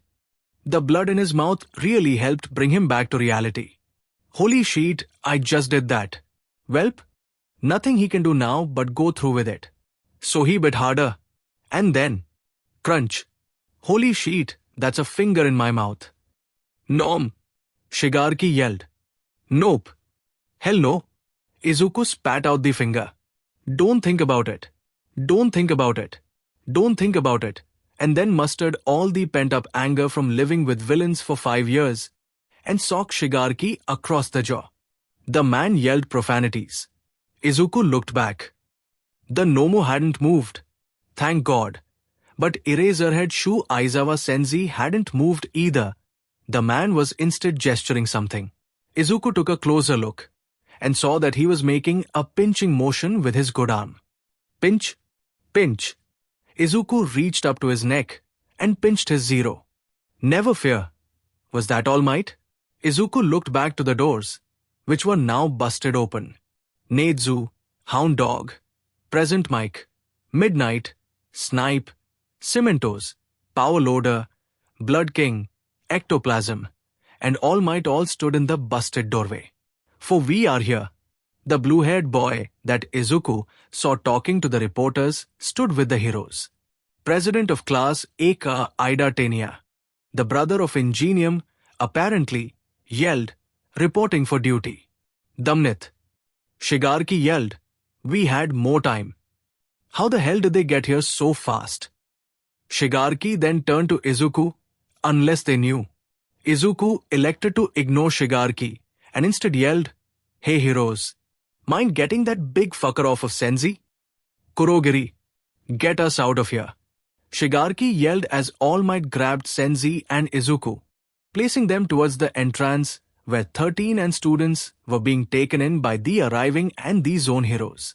Get back to the entrance with Aizawa. All Might said, the two of you need to get out of here. Izuku threw Senzi over his shoulder. Wait for a second. Surprisingly, All Might waited as Izuku ripped his long sleeve off and revealed the ink splade across his skin. Izuku found the patch of skin he was looking for and read aloud. The Nomu has 2 quirks, shock absorption and regeneration. Izuku looked up to All Might. A head-on assault will be best since it's shock absorption, not negation. People want me back. Don't F this up. Die. Was that? As All Might ran to fight the Nomu, Izuku spotted a student with spiky blonde hair throw an explosion at Kurogiri's body. You're not all that, misty motherfucker. Kachan. Izuku yelled, mind giving me some help with Senzi? I Izuku. Kachan stuttered then steeled himself. You better. To more students, one with red and white hair that Izuku recognized as Endeavor's son, and another with spiky bright red hair, ran up. Who are you? The red spiky boy said, you don't look old enough to be a hero. Shut up. Kachan said, get Aizawa out of here with greeny, shitty hair. Izuku, we're talking about this later. The blonde glared at Izuku with a slight softness. Red picked up Senzi's legs and Izuku, and he started running to the entrance. So, your name's Izuku, huh? Red asked. How? I'm probably legally not allowed to answer any of your questions, Izuku said flatly, and don't bother Kachan about it either. Kachan? Red muttered. The sound of fists against each other drew the attention back to All Might and the Nomu. A head-on assault, Izuku said. So, he actually listened to me. Izuku? Izuku looked back to see Present Mike walking over, then running. Izuku. How the heck does Red started? We need help getting. Senzi over there. Help us. Please. Plus Ultra. The voice of All Might was heard throughout the USJ as the Nomu shot out of the ceiling. Then shots rang out. Present Mike grabbed Senzi. Okay, little listeners. Kirishima, you'll go with the rest of your class and Izuku. Huh? Izuku asked, already walking to the door. Mike took a wristwatch out of his pocket and threw it to Izuku. Wear that. It's a tracker. Nezu is going to want you in his sight at all times. Oh, and one more thing. What is Izuku felt himself getting picked up. I can walk. Mike whispered into Izuku's ear. You've been missing for 5 years. Kid, I doubt villains treated you well enough that you aren't hurt. I'm guessing that you have some sort of injury you won't talk about. Just don't hug me. I think Senzi would want to be the first to. Vaya. I think he would. Shota woke up in a hospital bed. Or, at least his eyes opened. He woke up to white over his eyes and a thick feeling over his entire body. A gasp sounded as he shuffled. Shoo. Ah. Hijashi. I've already called a nurse. Classes have been cancelled for today. Do you remember anything? The USJ was attacked and... Wait. His problem child, did we get? Izuku? Hijashi chuckled, carried him to an ambulance in my arms with you over my shoulder. You two even got sent in the SAM ambulance. And what? Well, when they asked if he was related to you, he said, I think I'm his son or something. I don't really know. I have amnesia. All serious like. If it wasn't such a serious situation and the whole amnesia thing, then I would have laughed. The poor EMTs looked to me to ask if it was true, and I told them yes, so he could ride with you. You told medical professionals that Izuku was my son? The kid probably doesn't remember that much about me. No, he remembers a lot about you. I thought he said he had amnesia.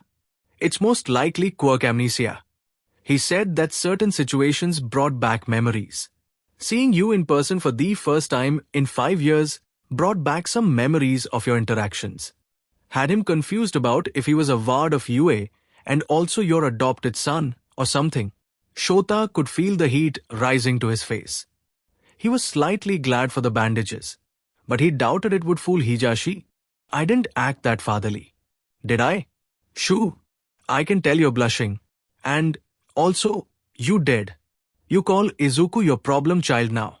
Oh, and you're also going to be the first person to hug him. He told anyone who tried that he thinks you should be the first. I was adorable because he definitely wants you to be the first to hug him. Ah, Eraserhead, you're awake. A male nurse, apparently, walked in. So, your arms were smashed to splinters. You'll be able to use them again once the bandages come off. Your face was fractured, but you don't have any brain damage. Your eye sockets were pulverized. Can you see? The nurse bluntly said as he unwrapped the bandage around Shota's eyes. The nurse was strangely familiar. Yeah. Who are you? I recognize you. Ah, I was the head nurse on all of Midoriya Izuku's hospital injuries. Banno Yoshiki. I treated him when he was brought to the hospital after the mall attack. I'm guessing that you would like to know his status? Yes. Hijashi and Shota said together. The nurse, Banno, took out a notepad from nowhere, quirk, and read off of it. Well, Midoriya. Let's start with the head. He himself says that he suffers from a, seemingly, quirk-based memory loss. The effects of the quirk seem to be that certain interactions will cause memories to resurface. He says that he remembers an interaction with Dragon soon after he was kidnapped, his kidnapping, certain features of his Zero, and certain memories of you, Eraserhead. He has slight hearing loss, but it's extremely mild. He has a concussion, as well as bruising around his neck and a broken nose. Above the hips and before the neck was the worst. His shoulders and chest had lacerations of varying lengths and depths all across. He had quite a few broken or fractured ribs. He also had a broken collarbone. His arms were broken so many times throughout the years that any other person would have lost movement. Either the Horde had a very good nurse with possibly a healing quirk, or Midoriya is just abnormally resilient. It also could be both. His fingers specifically have deep lacerations and seem to have broken more than his arms. It won't impede his movement too much, but his hands will shake every so often, and he might get spikes of pain where he can't move them. He will be getting physical therapy. His legs have also been broken repetitively. He actually had a gunshot wound, but he says that he took out the bullet himself. His ankles have also been broken so much that he'll get pain spikes. He would definitely fall when those occur, so make sure someone is there to catch him so he doesn't break anything else. He most likely fractured his kneecap at one point. The amount of shoddy healing on his body is atrocious. And while I'm on the subject of shoddy healing, a good amount of the broken bones weren't set properly and thus didn't heal correctly. Midoriya has had multiple surgeries to fix those. He has all types of burns all over his body. Water burns and burns directly from fire are most common. They never made it to 4th degree, though. His back is actually the worst when it comes to the burns. He's also covered in really painful-looking bruises. And then there are the scars. There are handprint scar on his left elbow. You'll actually be getting a similar scar on your right elbow, eraser head. There are similar scars, not in the shape of handprints, on his back and forearms. Then, there's all the information written on his body. He refused to let us wash it off until everything was written down and given to the police, so you won't have to worry about getting the information. His skin will be slightly grey though. Now, Banno made his clipboard vanish. He really wants to see you. Is that alright? It took a second for Shota's mind to catch up. His kid had gone through so much. Shota would finally get a chance to hug him. Please. Izuku was very nervous. He was going to truly see Sensei. It sounds right. But Izuku doesn't really Shu after so many years. But Izuku felt kinda stupid for thinking the man had adopted him. Actually, he didn't really feel stupid because the man acted exactly how a father figure should act. Much better than Hisashi anyways. Who knows how many of his students call him Dad if he acts like that. So, Banno led Izuku to another hospital room and Izuku opened the door. Hijashi and Banno both left the room together. One to get his kid and the other to give privacy. He'd finally see Izuku in a situation that wasn't life-threatening. His kid would finally be home. Then the door opened. Izuku looked horrible. The majority of his skin was tinted grey, with his face and hands the only semi-normal pale color. But the majority of his hands and arms were covered in white bandages with some pink spots. His neck was also covered in bandages. His curly hair was even more unruly than normal. But his eyes looked the worst. They were so dark. A dark green that surged in intellect and something else. Trauma. The eyes of an experienced hero on a 15-year-old. Shota had only wanted to see those eyes years after Izuku had graduated. But he was seeing them now. Izuku. Shu. Then, those dark eyes filled with tears. They brightened, and Shota sadly smiled as he remembered the 10-year-old that would cry at almost anything. He could feel his own tears getting watery. No way in hell would he blame it on dry eye. Then, Izuku dashed forward and flung his arms around the hero. Shota patted the teen's back as tears sprung out of his own eyes. Welcome home, Izuku. Izuku let out a watery laugh. I'm home. Finally, Izuku was truly home. Shu, how the hell did you get them to let us out? Problem child, I don't even know. I don't think either of you should be out of the hospital. You can't go and teach, Shu. Izuku was so utterly confused and delighted. Shu had asked to talk to Banno, and soon both Shu and Izuku were allowed to leave the hospital, with Mike telling them that they should have stayed. Only a couple hours back, and this all was so familiar. Hijashi, have you met my class? Shu argued as Mike opened a car door for him. If I wasn't there to keep them on track, they would find some way to destroy something. Oh, and here's your pass, Izuku.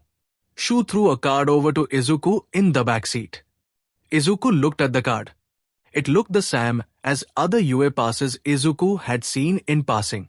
A big UA on the back and writing of his name on the front. Normally, underneath the name would be visitor, student, or staff and a picture. But Izuku's pass didn't have that.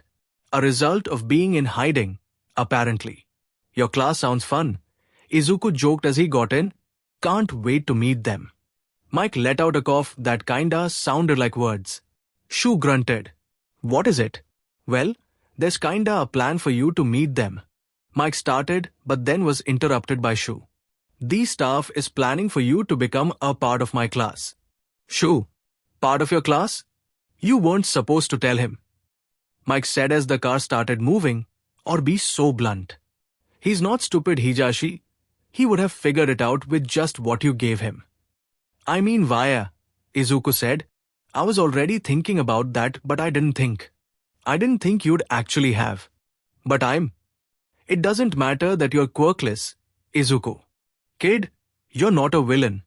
A second of silence. And then Shu started talking again. You're not a villain, and you being quirkless doesn't matter. The car stopped at UA, but if you don't want to be a hero, no one will make you. Izuku looked at the dark green door right next to the teacher's lounge. Then he looked at the keycard lock on the door. The walls and door were apparently also made of the same quirk-proof material as the gate. Quirk-proof glass for the windows. An alarm system if any heat signatures enter without the door being unlocked first. All of this just for Izuku. He quickly swiped the keycard and opened the door to the room. It was clearly a child's room. There was apparently some construction on the room to implement the heat signatures, but it was very obviously a room for a child. As Izuku looked around the room, memories came back. White walls with splatters of colorful paint decorating it. Midoriya, Mike, and Midnight both came in with Kachan trailing behind them, holding paint supplies. Hey nerd, these two think your walls need redecorating, Kachan said as he placed the paint cans and brushes down. It's stupid, but whatever. Be but my posters. Izuku argued, only for Midnight to interrupt. We're not taking them down, Midoriya. We're just going to paint your walls, she said. The white is so very boring. What colors do you have? Izuku put his book away and got up from his desk. He walked over to the cans. The rainbow. But we can get more, Mike said. What color do you? Izuku's attention was drawn to the open cans, one orange and one purple, and the two missing paintbrushes. K. Kachan. Me Midnight. Where are the? Izuku turned and looked at Midnight and Kachan. The two were flicking paint at each other. Purple and orange splatter covered their clothes and parts of the walls. The two were yelling at each other. Don't get it on the walls. I don't care. You were the one that started it. Bakugo. Nemuri. You two are getting paint everywhere. Be quiet, presentation microphone. That one was weak. Brat. Shut up. Izuku giggled at the antics and sneakily grabbed a paintbrush of his own. He carefully opened a green paint can and dipped his brush. He then flicked his wrist and green paint splattered all over the wall. I think I found out what colors I want to paint my walls. Do you three want to help? The three others turned to look at Izuku. After a second of silence, they all yelled yes and began flicking paint all over the walls. A small black bed with white pillows and a knitted blanket of assorted greens on top in the corner of the room. Midoriya, what are you doing? Izuku looked up to see Cementos. Izuku was currently sitting in a classroom, but he didn't think anyone had a class soon. But then again, all the students would be coming in after lunch in an hour. Izuku then looked down at the jumble of yarn and needles, as well as the tutorial on his phone, and then back to the teacher, making a bee blanket. Cementos sighed and sat down with Izuku. Do you need help? Pee please? Izuku then turned to the wooden closet. He carefully opened it. Wow, that's a lot of hero merch. Izuku's eyes then caught onto a small wooden box in the closet. He carefully grabbed it and sat down on the floor to open it. Inside was more hero merch, but from only one hero. There was a hat, an action figure, and a hoodie. All were Eraserhead themed. Izuku walked around the convention center, making sure to keep the out-of-costume ectoplasm in view. He was wearing the Eraserhead hoodie that Aizawa got him. Izuku looked around the booths as ectoplasm trailed behind him. Izuku loved going to these cons, but it was pretty ironic that a hero was at one of these hero-specific cons. Then, a specific booth caught Izuku's eye. It was a booth for underground hero merch, meaning that it was all original work. He hurriedly ran over to the booth. Hi, he stuttered, realizing too late that he'd have to talk to the person behind the booth. Oh, the woman said, "Hey there, little buddy. You want some merch for Underground Heroes?" Huh? Why, yeah. But, a specific hero? Izuku twiddled with the drawstrings of his hoodie. Ah, an Eraserhead fanboy. Huh? Well, I can't say I have much merch of him. But I do have a hat. The woman placed a hat on the table. It was a simple black snapback with off-white stripes, looking like the capture weapon on the bill. The closures on the back were golden. So cool. How much? Shoe. Izuku said, "Why do you have a?" One of the business course's second years has a quirk that molds plastic. Apparently, she was practicing making UA teachers as action figures. Mike found her. Izuku looked at the mini Eraserhead and then the actual Eraserhead. It's very detailed. Looks just like you. Izuku grinned. What are you going to do with it? I was planning on giving it to you. Problem child. Mike saw her doing it and asked her to make one of me. I don't want it. You Sure. I'll take it. Izuku closed the box and put it back in the closet. He walked over to the desk and looked at the hero posters on the wall. The heroes from numbers 1 se 13 all had their own posters. He ran his fingers over the desk and opened a drawer on the front. In the drawer, 13 books laid. Izuku took out the book closest to the front. Hero Analysis for the Present No, Tera. Izuku hurriedly finished up the last page on Hero Analysis for the Future No. Panch. He was currently sitting in Recovery Girl's office. He had just broken his foot, and he was just one page away from finishing the book. Izuku placed a final PRD and went to his yellow backpack to grab another. Izuku uncapped his pen when Vlad King walked in. Oh, the hero said, "Midoriya, is Recovery Girl in here?" "Yeah, I think so," Izuku responded. Izuku went back to writing the title. He was almost done when Vlad King spoke again. "Wouldn't it be for the present instead of for the future? You're training to be a hero, aren't you?" Izuku looked up the man and then back to the notebook. Izuku then finished the title with tears in his eyes. "Vaya, I guess you're right. For the present." Huh? Izuku muttered to himself. Can I really still live up to that title? Shota was so tired. Izuku was back. But he clearly wasn't the Sam. He was too sarcastic, too dark, too tired looking. And Shota's class wasn't helping his tiredness. He heard Ida yelling about being in their seats because homeroom was about to start. Shota stood outside the door as he waited for his class to calm down. "We're sitting. You're the only one up."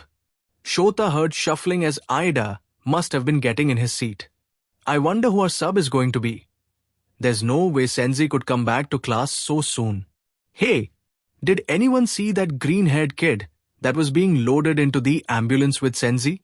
Who was he?" Sheet. They saw Izuku. Shota opened the door with a foot. "Morning. You're back already. Senzi?" What an undeniable pro. Eka yelled. These kids needed to shut up more often. Shota wobbled over to the podium as Ida yelled, "Glad to see you're doing well, Senzi." "Can you really call that doing well?" Uruka muttered. Shota stood at the teacher's podium. "My welfare isn't important. Your fight is far from over." Shota heard Bakugo mutter, "Got that right." As Kaminari said, "More villains?" Shota is not overdramatic. Even if Hijashi insists he is, Sports Festival is approaching. That's so totally normal. Eka yelled. Again. This is going to be a long day. Izuku really doesn't want to be in this conference room, but he needs to help these people. Neidzu, Midnight, Snipe, Vlad King, and Detective Tsukochi were all in the room with him. He watched as Detective Tsukochi read through the papers in his hands. Izuku hadn't made his witness statement or given his notebook to the police, but he was told to attend the meeting and speak if he has any information to give. Izuku actually had the very notebook describing what he knew in his hands. He could tell that everyone in the room was trying to remain professional, but he could see the look in their eyes. He couldn't tell if it was pity or caring, but the air was thick with tension. The one called Shigaraki, Tsukochi Reed, his quirk allows him to disintegrate anything he touches. We've been through the list of men in their 20s and 30s in the quirk registry with no luck. Nothing turned up on the villain named Kurogiri either. Neither is registered and both are using aliases. With their quirks not on record, they're part of the underworld. Snipe spoke up. So you're saying we know next to nothing. I reckon we oughta learn fast, or that leaders, Shigaraki, wounds will heal and he'll be back again. Izuku opened his notebook as he spoke. Shigaraki isn't the leader. Izuku felt every pair of eyes in the room turn to look at him. Shigaraki is a man-child. He wouldn't have been able to recruit as many villains as he did if he was the leader. He would talk to a Senzi. This Senzi figure seemed to really be behind the plan to kill All Might. Shigaraki would ask about progress on the Nomu or talk about how proud Senzi would be when All Might is dead. Izuku looked up from his notebook and placed it on the table. You really should take this. Tsukochi blinked, then walked over to Izuku and carefully took the book. The detective flipped through the book. Izuku watched as the man's eyes widened as he got to a specific page. Counting in his head, Izuku realized that that page was the one where he first mentioned All for One. The detective closed the book, eyes still wide, and said, "Thank you, Midoriya. This is going to be such a great help." Why does the man look like he needs to talk to someone specific? Izuku really didn't want to put the UA uniform on. It was the basic male uniform. But Izuku had realized when putting it on that he hates uniforms now. Trying to put on that thing was something that Izuku was unwittingly avoiding. He felt suffocated in the tight button-up, and don't even get him started on the tie. He would love to tear the thing to shreds. So, he decided to grab a white hoodie to replace the shirt. Then, he carefully took out the drawstring and replaced it with a red one from a different hoodie. He put that on, then took a look at the blazer. Instead of green shoulders with epaulets, there was just grey fabric. Well, this uniform was just so that he could blend into the crowds of students when moving around. Izuku put on the rest of his clothes and grabbed the old, faded yellow backpack. He walked out of his room when he was sure no one was passing by, hiding his zero as he exited. Lunch hadn't started yet, so Izuku took his time getting to Aka so that everyone would leave the hallway and he could talk to Kacchan. Shu had said that Cementos would send Kacchan to Aka to see Izuku. Izuku was nervous, to say the least. Finally seeing your best friend in a non-life-threatening situation after 5 years really does that. The bell rang and Izuku slumped in on himself to avoid attention. He eventually made it to the empty hallway with the classroom in it and opened the door. He saw the spiky hair and red eyes of Kacchan, then fell into memories. Izuku took the letter on the floor in front of his door. He looked around to see who had knocked on his door, to see no one. He carefully opened the letter. "Hey, Izuku, I don't think I can really say this out loud yet, but I'm sorry. You didn't deserve what I put you through. I don't really know how to say this. I know that I did bad things. I know that how I act is wrong. I'm trying to get better. But I don't think I can really get better if I never told you that I was sorry. So, I'll just say that I want to try to be your friend again. I don't think I really deserve it as I am right now, but I want to. I'm asking you to give me a chance in the future. I'm sorry. Kacchan." Kacchan was here. Kacchan was here, standing in front of Izuku, with his head lowered. The silence between them was broken when Kacchan spoke. I know you said you want to try to be friends again, but I still have to say this to your face." Kacchan looked up. "I'm sorry for everything I did to you, Izuku. I want to be friends again." Izuku felt himself start to cry as he ran forward and wrapped his arms around Kacchan. "I doubly want to be friends again too, Kachan. Alright. That's it. What are you doing, nerd? Kachan growled as Izuku banged his head against the table. I've been trying to come up with a future hero name, and I can't think of anything, Izuku muttered as he looked up from his notebook. Help? Kachan walked over. Well, you're planning on that whole number system thing, right? And you're planning to make yourself zero, or whatever?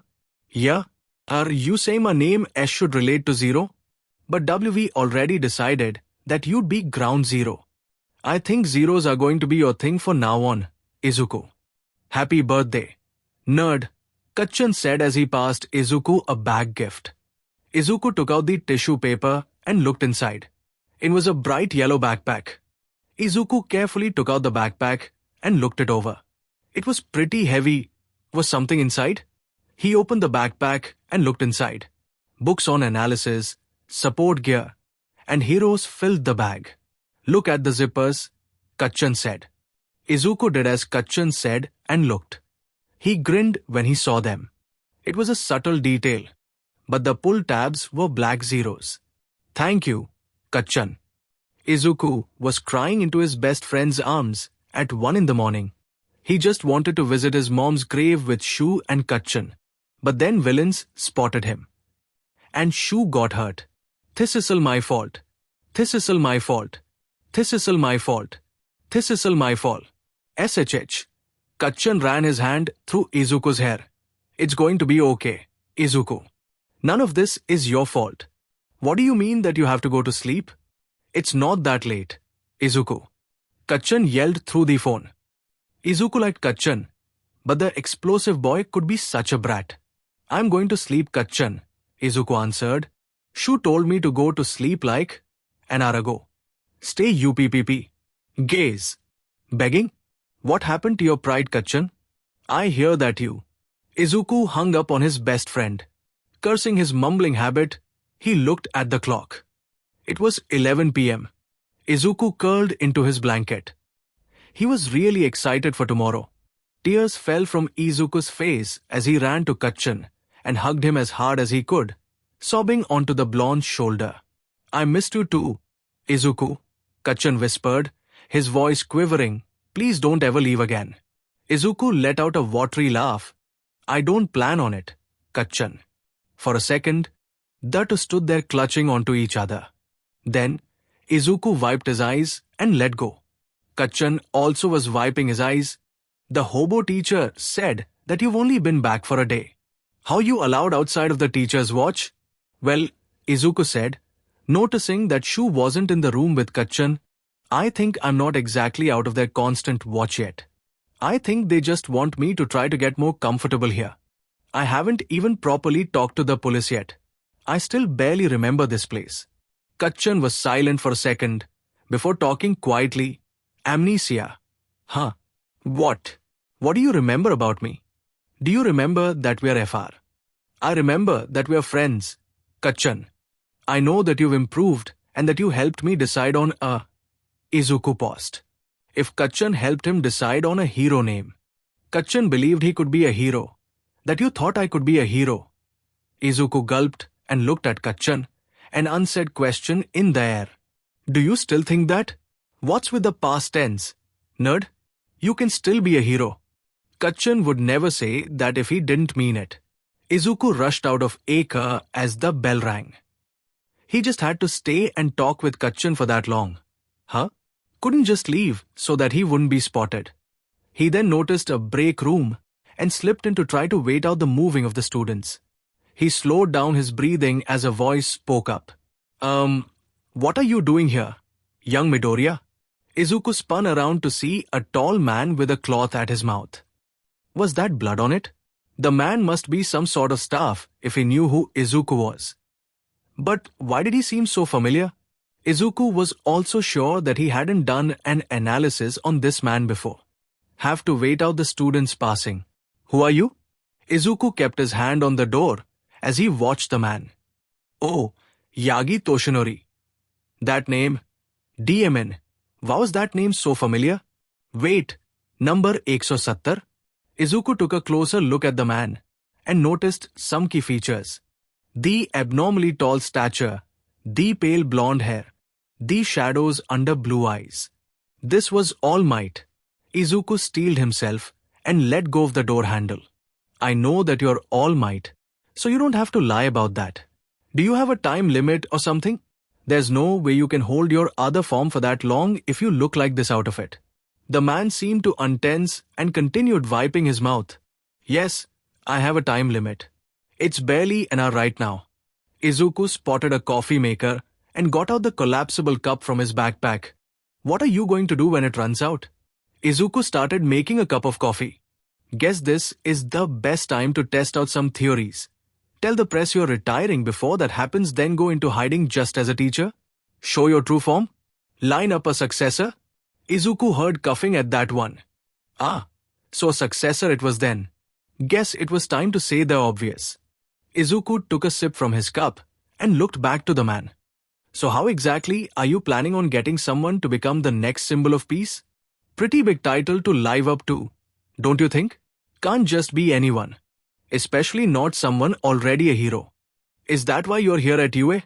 To find a successor in the future generation of heroes? Guess they did tell me you were perceptive. Izuku laughed at that.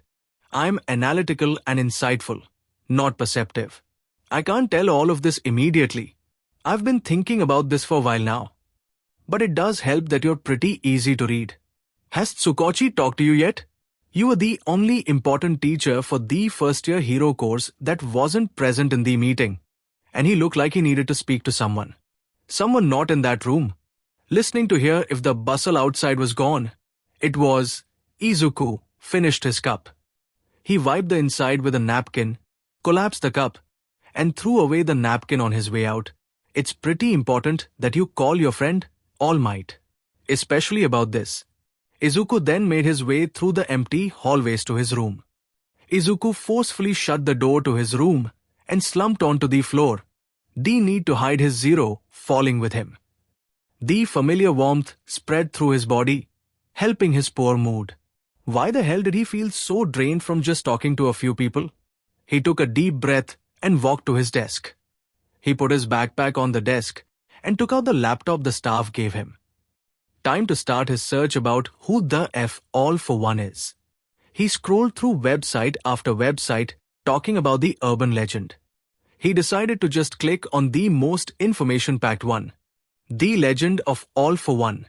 There has been talk of a man who can steal away or give quirks for a while now. Apparently, around when quirks started popping up, a man's quirk could take and give quirks. The name of All for One stemmed from one man who could take all quirks. All stories of the man seem to be fiction. Here are just some of the things people claim about this legend. That he can steal or give any quirk possible. That he would take quirks from people who didn't want them and give them to the quirkless who wanted them. That he ruled Japan from the shadows. And that he has been alive since the Vigilant era. This is only some of the things people claim about All for One. The legend of the man seems to be the result of people trying to scare others about losing quirks. Izuku stopped reading at that. Not exactly the desired amount of information, but it explained the detective's reaction when he wrote the name. Wait. Hold up. Didn't the doctor say Izuku rejected a quirk meant to be given to him? Izuku opened his drawers to find a piece of paper and quickly wrote down how his body rejected a quirk. What was so different about him that he couldn't receive a quirk? What was the difference between him and any other quirkless person that got one from All for One? Maybe he just had a quirk that made him reject quirks? Do other quirkless people have quirk factors and he just doesn't? Was it something to do with the ink in his zero? A bell ringing brought Izuku out of his frenzy, and he looked at the clock. Geez, it was already after school? Well, Izuku still wanted to look around UA. He packed up his backpack with everything he took out, and then noticed the pull tabs on the faded bag. Black zeros. So this was the bag Kachan gave him? Guess he wasn't the only thing not as bright anymore. Izuku zipped the bag up and walked over to the door. He listened for walking, heard nothing, and walked out. He spotted Shu walking into the teacher's lounge. Don't head near Aka. Problem child. Shu said as he closed the door. Though, I doubt you'll listen to me. So, Izuku did exactly what Shu told him not to do. He hid his zero and headed towards Eka. And then he got why Shu told him to stay away. A huge group of all classes stood in front of Eka, chatting on and on. He spotted a girl, the one he saw from the break-in, standing in the open doorway. What's going on? She said as she looked at the crowd, then back to the rest of the class. What are they here for? They're scoping out the competition. Round face. Duh. There was Kachan with his smart but aggressive way of telling people things. We're the kids who survived a villain attack. Makes sense why they'd want to gawk at us before the sports festival. Kachan moved forward and addressed the crowd. No point, though. Move aside. Cannon fodder. At least he wasn't saying extras anymore. Can we please not resort to calling people we don't know cannon fodder? Ida said. Izuku then noticed a familiar head of purple hair walk forward. Was that Shinsu? Shinsu sauntered up to the front of the crowd, who went silent. Gotta say, I'm a little disillusioned if this is all you have to offer. Those of us who didn't make it to the hero course are stuck in general education and the other courses. There's actually quite a few of us, you know. Depending on the results of the sports festival, they might consider transferring us to the hero course. I guess the reverse is also possible for you. Huh? We're scoping out the competition? For a general education kid like me, this will be the perfect chance to knock you off your pedestals. Consider this a declaration of war. Hey, another person, hero course so ek bhi. Heard you guys fought some villains, wanted to find out more. But all I'm seeing is this arrogant BSTRD. Izuku saw Shinsu hurry away from the crowd. As Izuku followed, Kachan was shoving at the crowd to move. I don't give a crap if I've got a mob of haters now. I'm heading for the top. Why should I care about you all? Guess his pride was still a thing. Huh? Could never really get rid of that, I guess. But Izuku didn't really care. There was no way he would end up being allowed to participate in the sports festival 2 weeks from now. So, going to talk to Shinsu, he was headed. The rest of the hallways were as quiet as they were supposed to be. But Izuku ran to catch up with Shinsu. The other boy eventually stopped near one of the exits. Shinsu didn't turn to look back. Could you stop following me? I can't deal with your shit today, Kashiwa. Shinsu looked back with a surprised expression, then went back to deadpan. Guess they got you back. Huh? So Shinsu did know some parts of Izuku's predicament? Yes. Guess now I know that you know something at least. How much do you know though? This isn't really the best thing to talk about out in the open. Got a place you want me to tell you in? Well, it wasn't a no. Izuku looked around and spotted a close-by break room. Perfect. Come on, the break rooms are all soundproof, even if Nezu has cameras everywhere. Izuku walked towards the room. Shinsu slowly followed. Izuku loudly opened the door and saw a woman with poofed up pale blue hair. Moonlit? Was that her name? Izuku felt Shinsu stiffen at his side. Wasn't Moonlit one of the Gen Ed homeroom teachers? Noted. Izuku stared straight at the woman. I need to talk to someone in here. Mind leaving? Moonlit seemed like she wanted to protest. But Izuku just glanced at the camera in the room and she huffed past him. He glanced at Shisu to see the boy looking away from the teacher with a tightened jaw. Was he biting something? His tongue? Izuku shut the door and got out a thermos and two collapsible cups from his bag. Trust him when he says that he keeps a ton of necessary stuff in his backpack. She doesn't seem to like me. Or you for that matter. What was up with that? Shinsu seemed to glance at the thermos as Izuku poured himself a cup of coffee. You're quirkless, and I've got myself a villainous quirk. Seems like a classic quirkist teacher to me.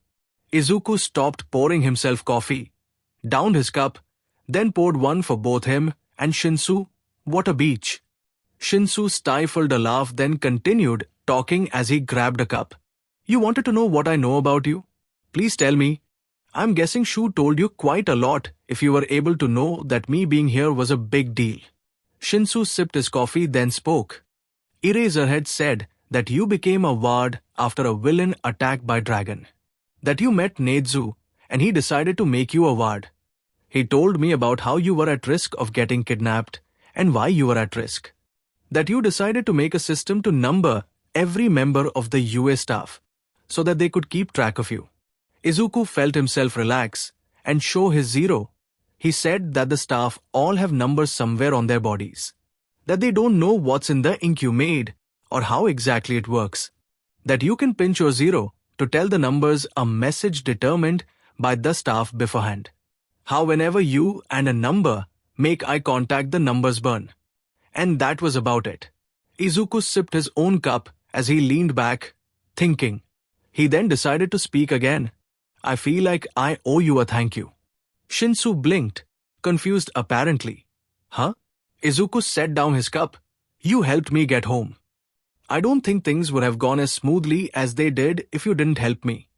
You could have written me off as a crazy kid. You could have ignored my message.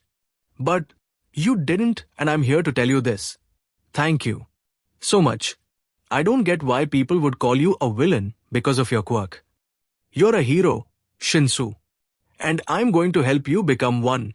Midoriya, what are you talking about? Guess it was now or never. Huh? You can be a hero. There are 2 places in Eka that a Gen Ed kid could fill. One of those spots is going to be taken by you. And I'll be helping you train to get there. It'll be my thank you. Shinsu sat there, looking stunned. Wait, was Izuku the first person to tell him he could be a hero? He must be. I don't think you wouldn't be able to make it on your own. But you could definitely place in the sports festival if you trained a bit more. Placing would guarantee you a spot in Eka. I can help you prove that a person who has been called a villain all their life can be a hero. That anyone can be a hero, even if they face ridicule because of their quirk. You can inspire so many others to become great heroes. So, please Shinsu, allow me to help you as you did me. Let me help you become a hero. Izuku blinked as he realized that a ton of emotion was pushed into those last sentences. Where did that come from? He felt such a desire to make Shinsu a hero. Was this how Shu felt when he saw potential in him? He made eye contact with Shinsu as he waited for a reply. This felt so much like when he asked to become Shu's student. But this was reversed.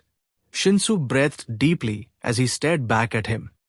The quirkless kid teaching the kid that brainwashes people with his voice how to be a hero? That's a pretty big FU to society, don't you think? A grin spread across Shinsu's face. It looked kinda like Shu's. That sounds good to me. But only on one specific condition. Izuku straightened up. Since when was he on the edge of his seat? He couldn't get distracted now. No, he couldn't pass up the potential Shinsu had. Tell me what it is. I swear I'll try to meet it if you could let me help guarantee a spot in the hero course for you. You said there are 2 places Eka. That you're going to help me take one of those spots? You say that I can prove I can be a hero. That I can inspire others to follow in my footsteps. But do you practice what you preach, Midoriya? Do you think you can prove to them quirkless people can be heroes? Do you think that you can prove that anyone can be a hero even with a bad background? Can you also inspire others to become great heroes? Because I think you can. I believe that you can be just as much a hero as I can be. So, my condition is that that other place is going to be filled by you. I bet that you would be given a spot in the hero course if you wanted. So, the fact you don't have an epaulet yet says something. We're going to be heroes together. We'll prove society wrong together. A quirkless kid and a villainous kid being heroes together. What do you say? Izuku hesitated for a moment, then opened up his backpack. He brought out what he was looking for and placed it on the table. A notebook and 2 black pens. I have a series of 13 analysis notebooks I made to help me become a hero. Izuku uncapped the pens and walked around to Shinsu's side of the table. I labeled them quirk analysis for the future. Then I changed it to quirk analysis for the present. Do you want to change it together? Izuku held out a pen to Shinsu. For our present? Shinsu took the pen and started writing the title, for our present. Izuku finished writing the title with his own pen and smiled at the bold words. Guess that's you saying yes? Quirk analysis for our present number 14. Of course it's a yes. Hey, Shu, how do I apply my analysis to other people? Izuku walked into the empty Ek other morning after finishing his notebook title, holding said notebook.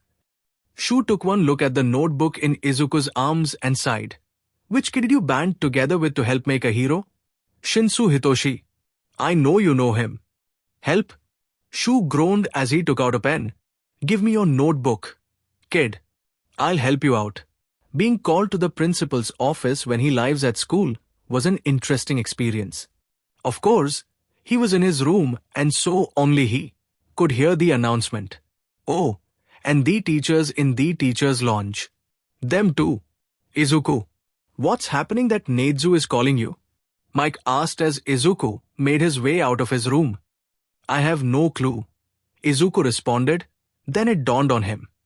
Ah, All Might and the detective. Never mind. Yes, I do. Huh? Mike said. Oh, by the way, the staff decided to give this to you. He took out a phone. He held it out to Izuku. Izuku hesitantly took it. He looked it over. Thank you. But why? Mike beamed. You're a kid, Izuku. You need something to talk to your friends on.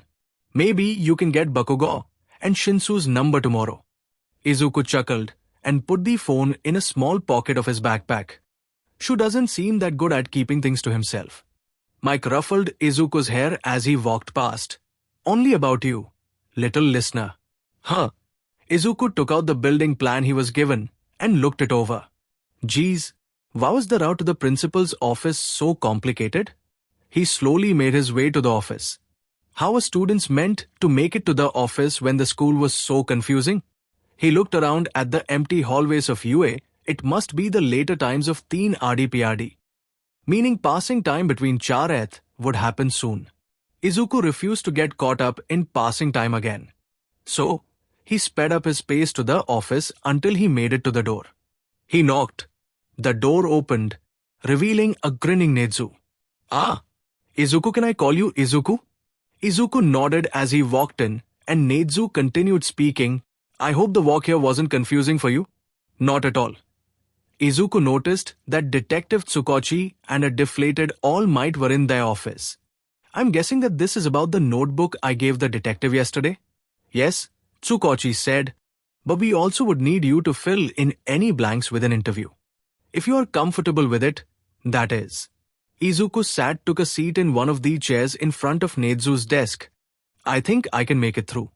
It was just a report. Just a report. He didn't even need to say it all. But something was now bothering him. Why is All Might here? Tsukochi and All Might shared a look before the detective spoke again. Well, there was a concerning part of your notebook that involves him. You heard of All for One while with the League of Villains, right? Izuku shuffled in his seat. Straight to the point, apparently. Yes, I do believe he's a kind of urban legend. A man who can take and give quirks, if I'm right. What does this have to do with you, All Might? The man in question cleared his throat. My quirk or sheet. All Might's quirk was passed down to me. It's a stockpiling quirk, where the power from the previous users are cultivated and given to the next. It cannot be forcibly taken, but it can be forcibly given. It's called One for All, and it was originally derived from the quirk All for One. Izuku sat silent as All Might continued. All for One and the first one for all user were brothers. The younger was believed to be quirkless. All for One forcefully gave him a stockpiling quirk. But the younger brother had the quirk to pass on his quirk to others. The two quirks fused and became All for One. He could steal any quirk. So he got himself a quirk to stop the aging process. And it was me that brought him down. At least, that's what we thought. He survived. And now he's the brains behind the League of Villains. Izuku took a moment, then shrugged off his backpack and zipped it open. He took out the page he had written about not being able to be given a quirk. In my notebook, I talked about a doctor who worked on the Nomu. That wasn't all I found out during my interaction with him. Izuku held out the paper and watched as the man's eyes went wide at the writing. He also said that they weren't able to force a quirk on me. Toshinori left Nezu's office with Naomasa a few minutes before young Midoriya, utterly stunned. Just listening to the boy talk about his experiences was so jarring. He had heard stories of the boy from his coworkers, and he suddenly got why some were worried about talking to him. They had talked about a happy and bright kid with waves of potential. They said how he always smiled and laughed, how he was very empathic for kid, his determination and drive. But he doubted that the child he had just spoken to was what the other staff remembered. But he understood when Aizawa would argue that he was the Sam kid, just that what they were used to was buried deep. That all of these smiles and empathy was just hidden away. And Toshinori got where the man was coming from. The way the boy would get light in his eyes when he talked about saving Bakugo. Or the way he rubbed his neck fondly when talking about memories of UA or about discovering the truth about the Zero. Student Zero was an interesting person, to say the least. Izuku watched as the men left the office, leaving him with Nezu. Izuku, the animal, said, a soft tone in his voice, I do hope you understand when I tell you that you can tell whoever you want about your situation. You are smart enough to understand who needs to be told what. Another thing, I feel like I owe you an apology. What? I have failed you as both a teacher and a guardian. If you ever feel unsafe here, I will personally find you a place to be safe. Izuku walked into the office of Principal Nezu and sat down. Midoriya, the principal, said, there's something that I must say. You are currently under U.A.'s protection, but you don't have to be. If you ever feel unsafe here, I will personally find you a place to be safe. Izuku shuffled in his seat. Okay, sir. Izuku sat tall in his seat. Sir, I doubt I will ever need to take you up on that offer. But, thank you. Anything for you, S. word. Izuku ran to the AC prep room with a heavy backpack and the UA gym uniform on. He sent a text to Shinsu saying that he was coming to wish him good luck. He knocked on the prep room and Shinsu opened the door, then immediately closed it behind him to stop the rest of his class from seeing Izuku. Midoriya, Shinsu said and then sighed, since when were you allowed out? I thought you weren't allowed to walk around campus, especially during the sports festival. Izuku took off his backpack and unzipped it. Well, I couldn't just not give you your support gear in person, especially after I worked so hard on it. He pulled out the artificial vocal cords. It's a support mask that makes Shinsu able to mimic other people's voices. Izuku had planned it out with Shinsu, but planned for it to be a surprise. It wasn't supposed to be done yet. Shinsu gingerly grabbed the mask and looked it over. I thought it wasn't supposed to be done for another week. Don't I have to register it? Or something? I took the liberty of registering it for you. Well, you don't have to use it though. It works the same as we planned, so you'll be able to use it. Shinsu put the mask on and turned some of the knobs. My name is Kashiwa Etoku, and I'm a little beach. Izuku grinned as the mask filtered Shinsu's voice to sound exactly like Kashiwa's. Guess it works then. Huh? Shinsu took off the mask and held it in one hand. I wouldn't be able to lift this without your training. Thanks, Midoriya. It's no problem, Shinsu. You're going to be a hero. We're going to be heroes. Right. We're going to be heroes. Now, get going. I better see you on the podium. Shinsu opened the door to the prep room and out on the mask. Izuku's voice came from Shinsu's support item. I better see you in Eka. The door to the prep room closed, and Izuku then ran to the a prep room. He texted Kachan that he was coming. Kachan decided to call him. Izuku hesitantly picked up. Kachan, I just said that I'm coming. Why are you calling me? Izuku heard yelling from the other side. I don't care half and half. Don't pick fights you can't win. Izuku found his way to the Eka prep room and suddenly didn't want to be there. But he knocked anyway and hung up the phone with a, I'm here. Shut up. Kachan opened the door, looking pissed. Izuku. Didn't know you were allowed out of the room. Yeah, well I am. Good luck. Kachan, Izuku said. Not like you'll need it though. Kachan smirked. Demonstrate. I'm going to be number one. Better have a good speech prepared. Whatever. Nerd. Don't stop watching me. Izuku waited for the door to shut.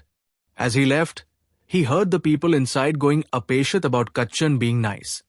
Geez, Shu really does have a chaotic class. Huh. Izuku was now back in his room, watching the sports festival from his computer. Something that was pretty annoying, because he lived in UA. He watched as Mike announced, it's the UA Sports Festival. Well, at least he could still cheer on his friends from here. I better see you in Eka. Hitoshi yelled in Midoriya's voice as he walked back into the prep room. He grinned as he put the mask down to his neck. Midoriya really outdid himself. He heard a scoff from his left and felt the glare of one of his classmates. His grin dropped as he looked to see Sundake was the one glaring. Sunda's pitch-black eyes caught his, and Hitoshi suddenly got an idea. Hitoshi's grin came back on his face as he put the mask back on. He twisted the knobs on the side, feeling the collective stares of his entire class. He then looked back to Sunda and spoke. Is there a problem, Sunda? Hitoshi heard the boy SCK in his breath as his own voice came out of the mask. What the F? He heard another familiar voice. Yasumi Maru. Hiss. Hitoshi turned to see the girl in question. Who the hell allowed you to have a support item? Hitoshi shuffled the mask down to his neck before he spoke. My friend made it for me. He trained me and said that he'd get me to one of the open spots in Eka. This mask is part of his plan to help me become a hero. It's specially made so that I could make better use of my quirk. Kinda nice to be able to trick people into answering me. Also, anyone is allowed to have a support item as long as it's handmade by a student of their grade and they aren't a hero student. Thank you for that fact, Midoriya. It's the UA Sports Festival, the one time each year where our fledgling heroes compete in a ruthless grand battle.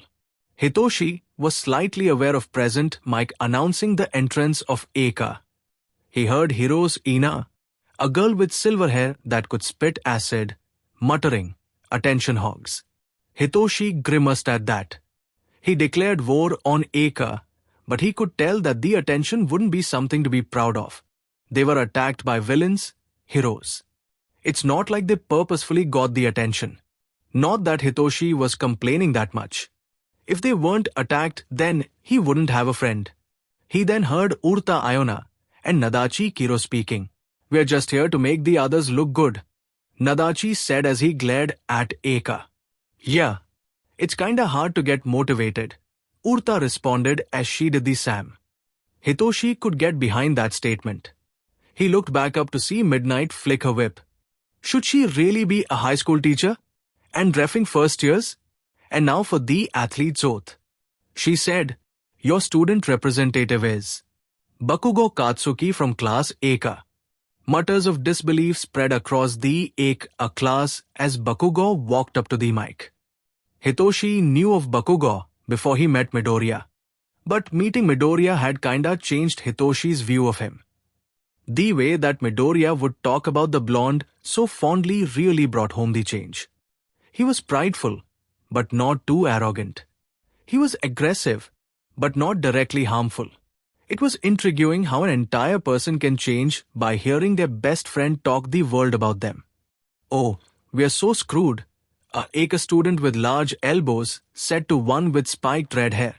Bakugo is going to paint an even bigger target on his back. He'll take us down with him too. The redhead shook his head and sighed. He got like 135 points on the entrance exam. First place. Kinda makes sense. Hitoshi heard Urta mutter, yeah, on the hero exam. But, the redhead continued, he's been tamer since that green-haired kid came by. Actually, he looked familiar. Another boy with bright yellow hair sporting black lightning bolt butted in, yeah. And did you hear what the dude called him?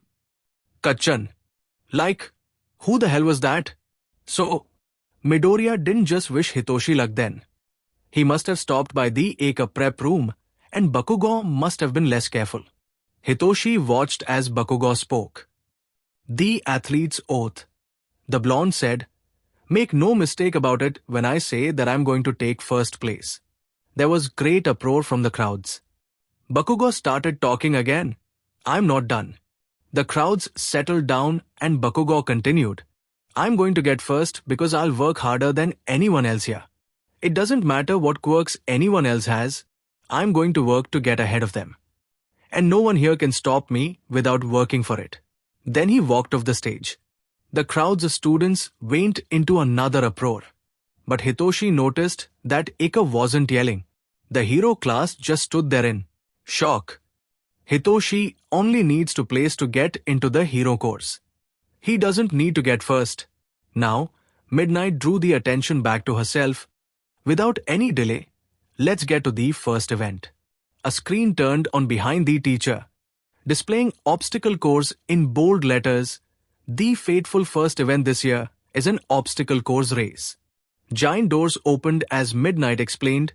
It's a race between every member of all 11 classes. The course is a 4-kilometer lap around the stadium. Hitoshi put his mask over his mouth and turned some of the knobs. Our school preaches freedom in all things. As long as you don't go off the course, it's fair game. Racers, to your positions.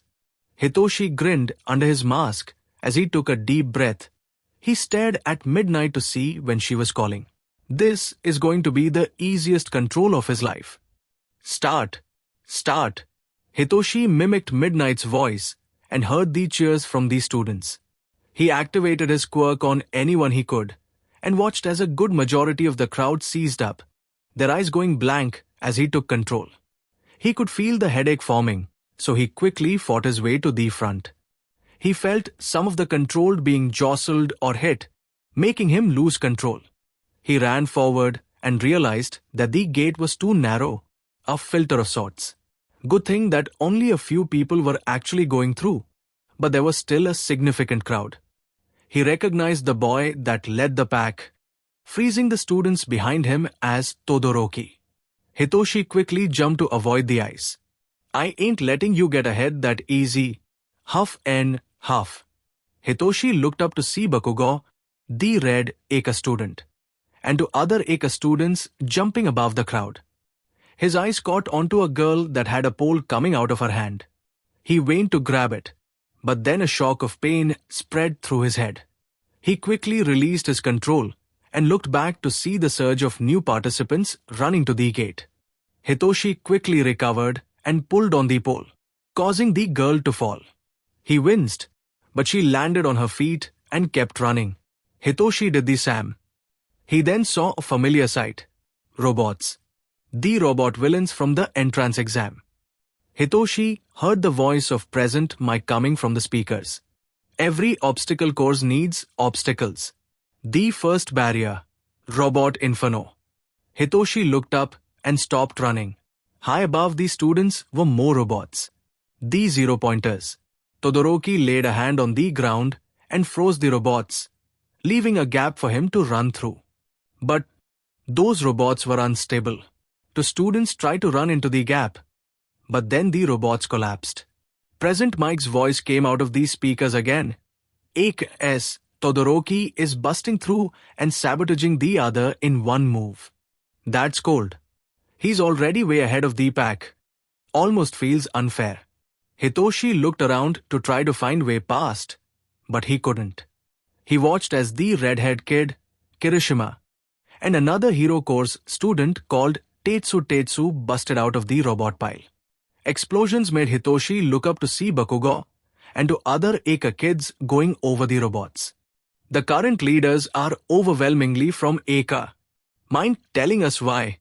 "Mummy man," Present Mike said. The voice of Eraserhead came from the speakers as Hitoshi found a metal panel from a robot. Class knows there's no time to hesitate.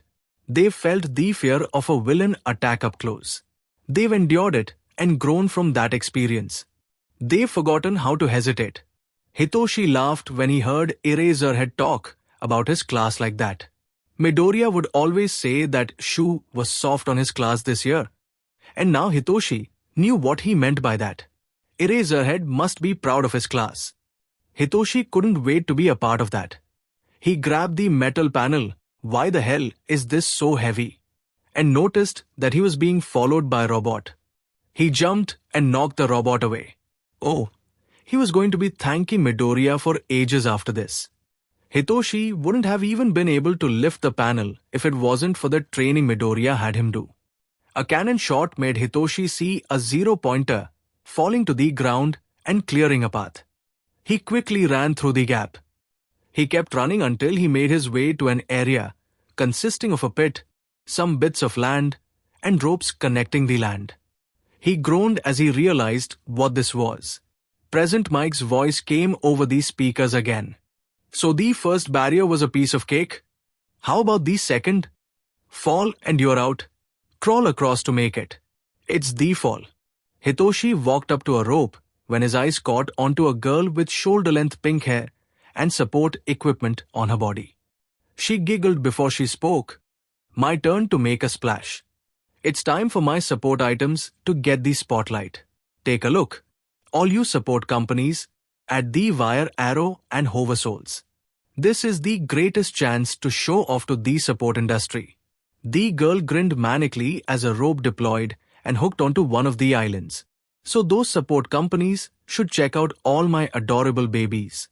She landed on the island, her souls making her hover in the air.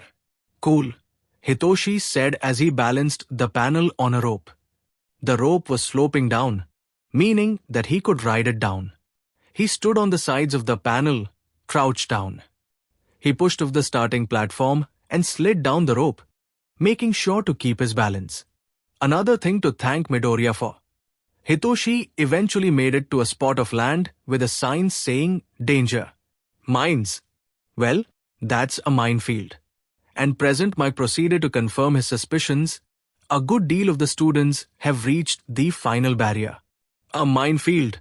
A quick glance can reveal the locations. So keep your eyes peeled. I should say that our mines aren't deadly. They just pack a punch. Hitoshi was struck with an idea when he saw Bakugo use his explosions to propel himself to first place. This is crazy. I'm crazy, he thought as he started his plan. The mines exploded on touch. It would be better to slow down and avoid them. But Hitoshi's plan was insane. So insane that it might just work. He took the metal panel and began digging up the mines, earning weird looks from the students passing him. He eventually had a decent pile of mines and took a deep breath. He clutched the metal close to his chest and jumped onto the pile of mines. Hitoshi screamed as he flew through the air, the explosion propelling him forward. He flew over the heads of the leads, then began crashing. An explosion from behind? Present Mike commentated, an accident or was it intentional? Class 8CS, Shinsu rides the wave, passing both Todoroki and Bakugo. Get the hell back here. Hitoshi looked back to see the two hero students still pursuing him. Todoroki slammed his foot on the floor and made an ice path to help him run. Our former leaders have now called a ceasefire to chase down Shinsu. Present Mike announced. Hitoshi turned the knobs of his mask as he grabbed the wires on the metal with his hands. Passing the two hero students was impossible, so he needed to stay in the lead. He slammed down the panel, exploding more mines underneath. Then, he screams. But the sound that came out of his mask wasn't a normal scream. Instead, an ear-splitting shrill made the two boys pursuing Hitoshi cover their ears. The explosion underneath Hitoshi pushed him to the other side of the arena, leaving just a mad dash for the finish. Hitoshi ran as fast as he could to the exit as the cheers of the audience members and Present Mike became perceivable. Well, who would have guessed such an incredible turn of events? The hero announced, the first to make it back is Shinsu Hitoshi from Class 8C. Hitoshi crossed the finish line. Izuku sat staring at his computer screen. Shinsu really just won the obstacle course. Not to mention that Shinsu's plan was so smart. He did exactly what Izuku had taught him. Izuku let a wide smile spread across his face. A smile that was just as bright as it was 5 years ago. Hitoshi is utterly screwed. A cavalry battle. Team events were never something he usually did well in with his quirk. And the 10 million bounty won't help him get teammates. F. Hitoshi heard a voice and turned around to see the support girl from before. First place, you really stand out. Team up with me, Mr. First Place. The girl lifted up her goggles to show yellow eyes with crosshairs as pupils. I'm Hatsume from the support course. No one's teamed up with you yet, and I can be useful for you. I see you have a baby of your own, but I have more. I'll be in the spotlight, and you can have some of my babies. Wow! Does she not know about context? Well, everyone's going into groups of their own classes, so no one else is going to team up with him. Sure. Shinsu Hitoshi from General Education. Okay. One person is better than no one. What do you have? Hatsume's grin widened as she threw support items into the air.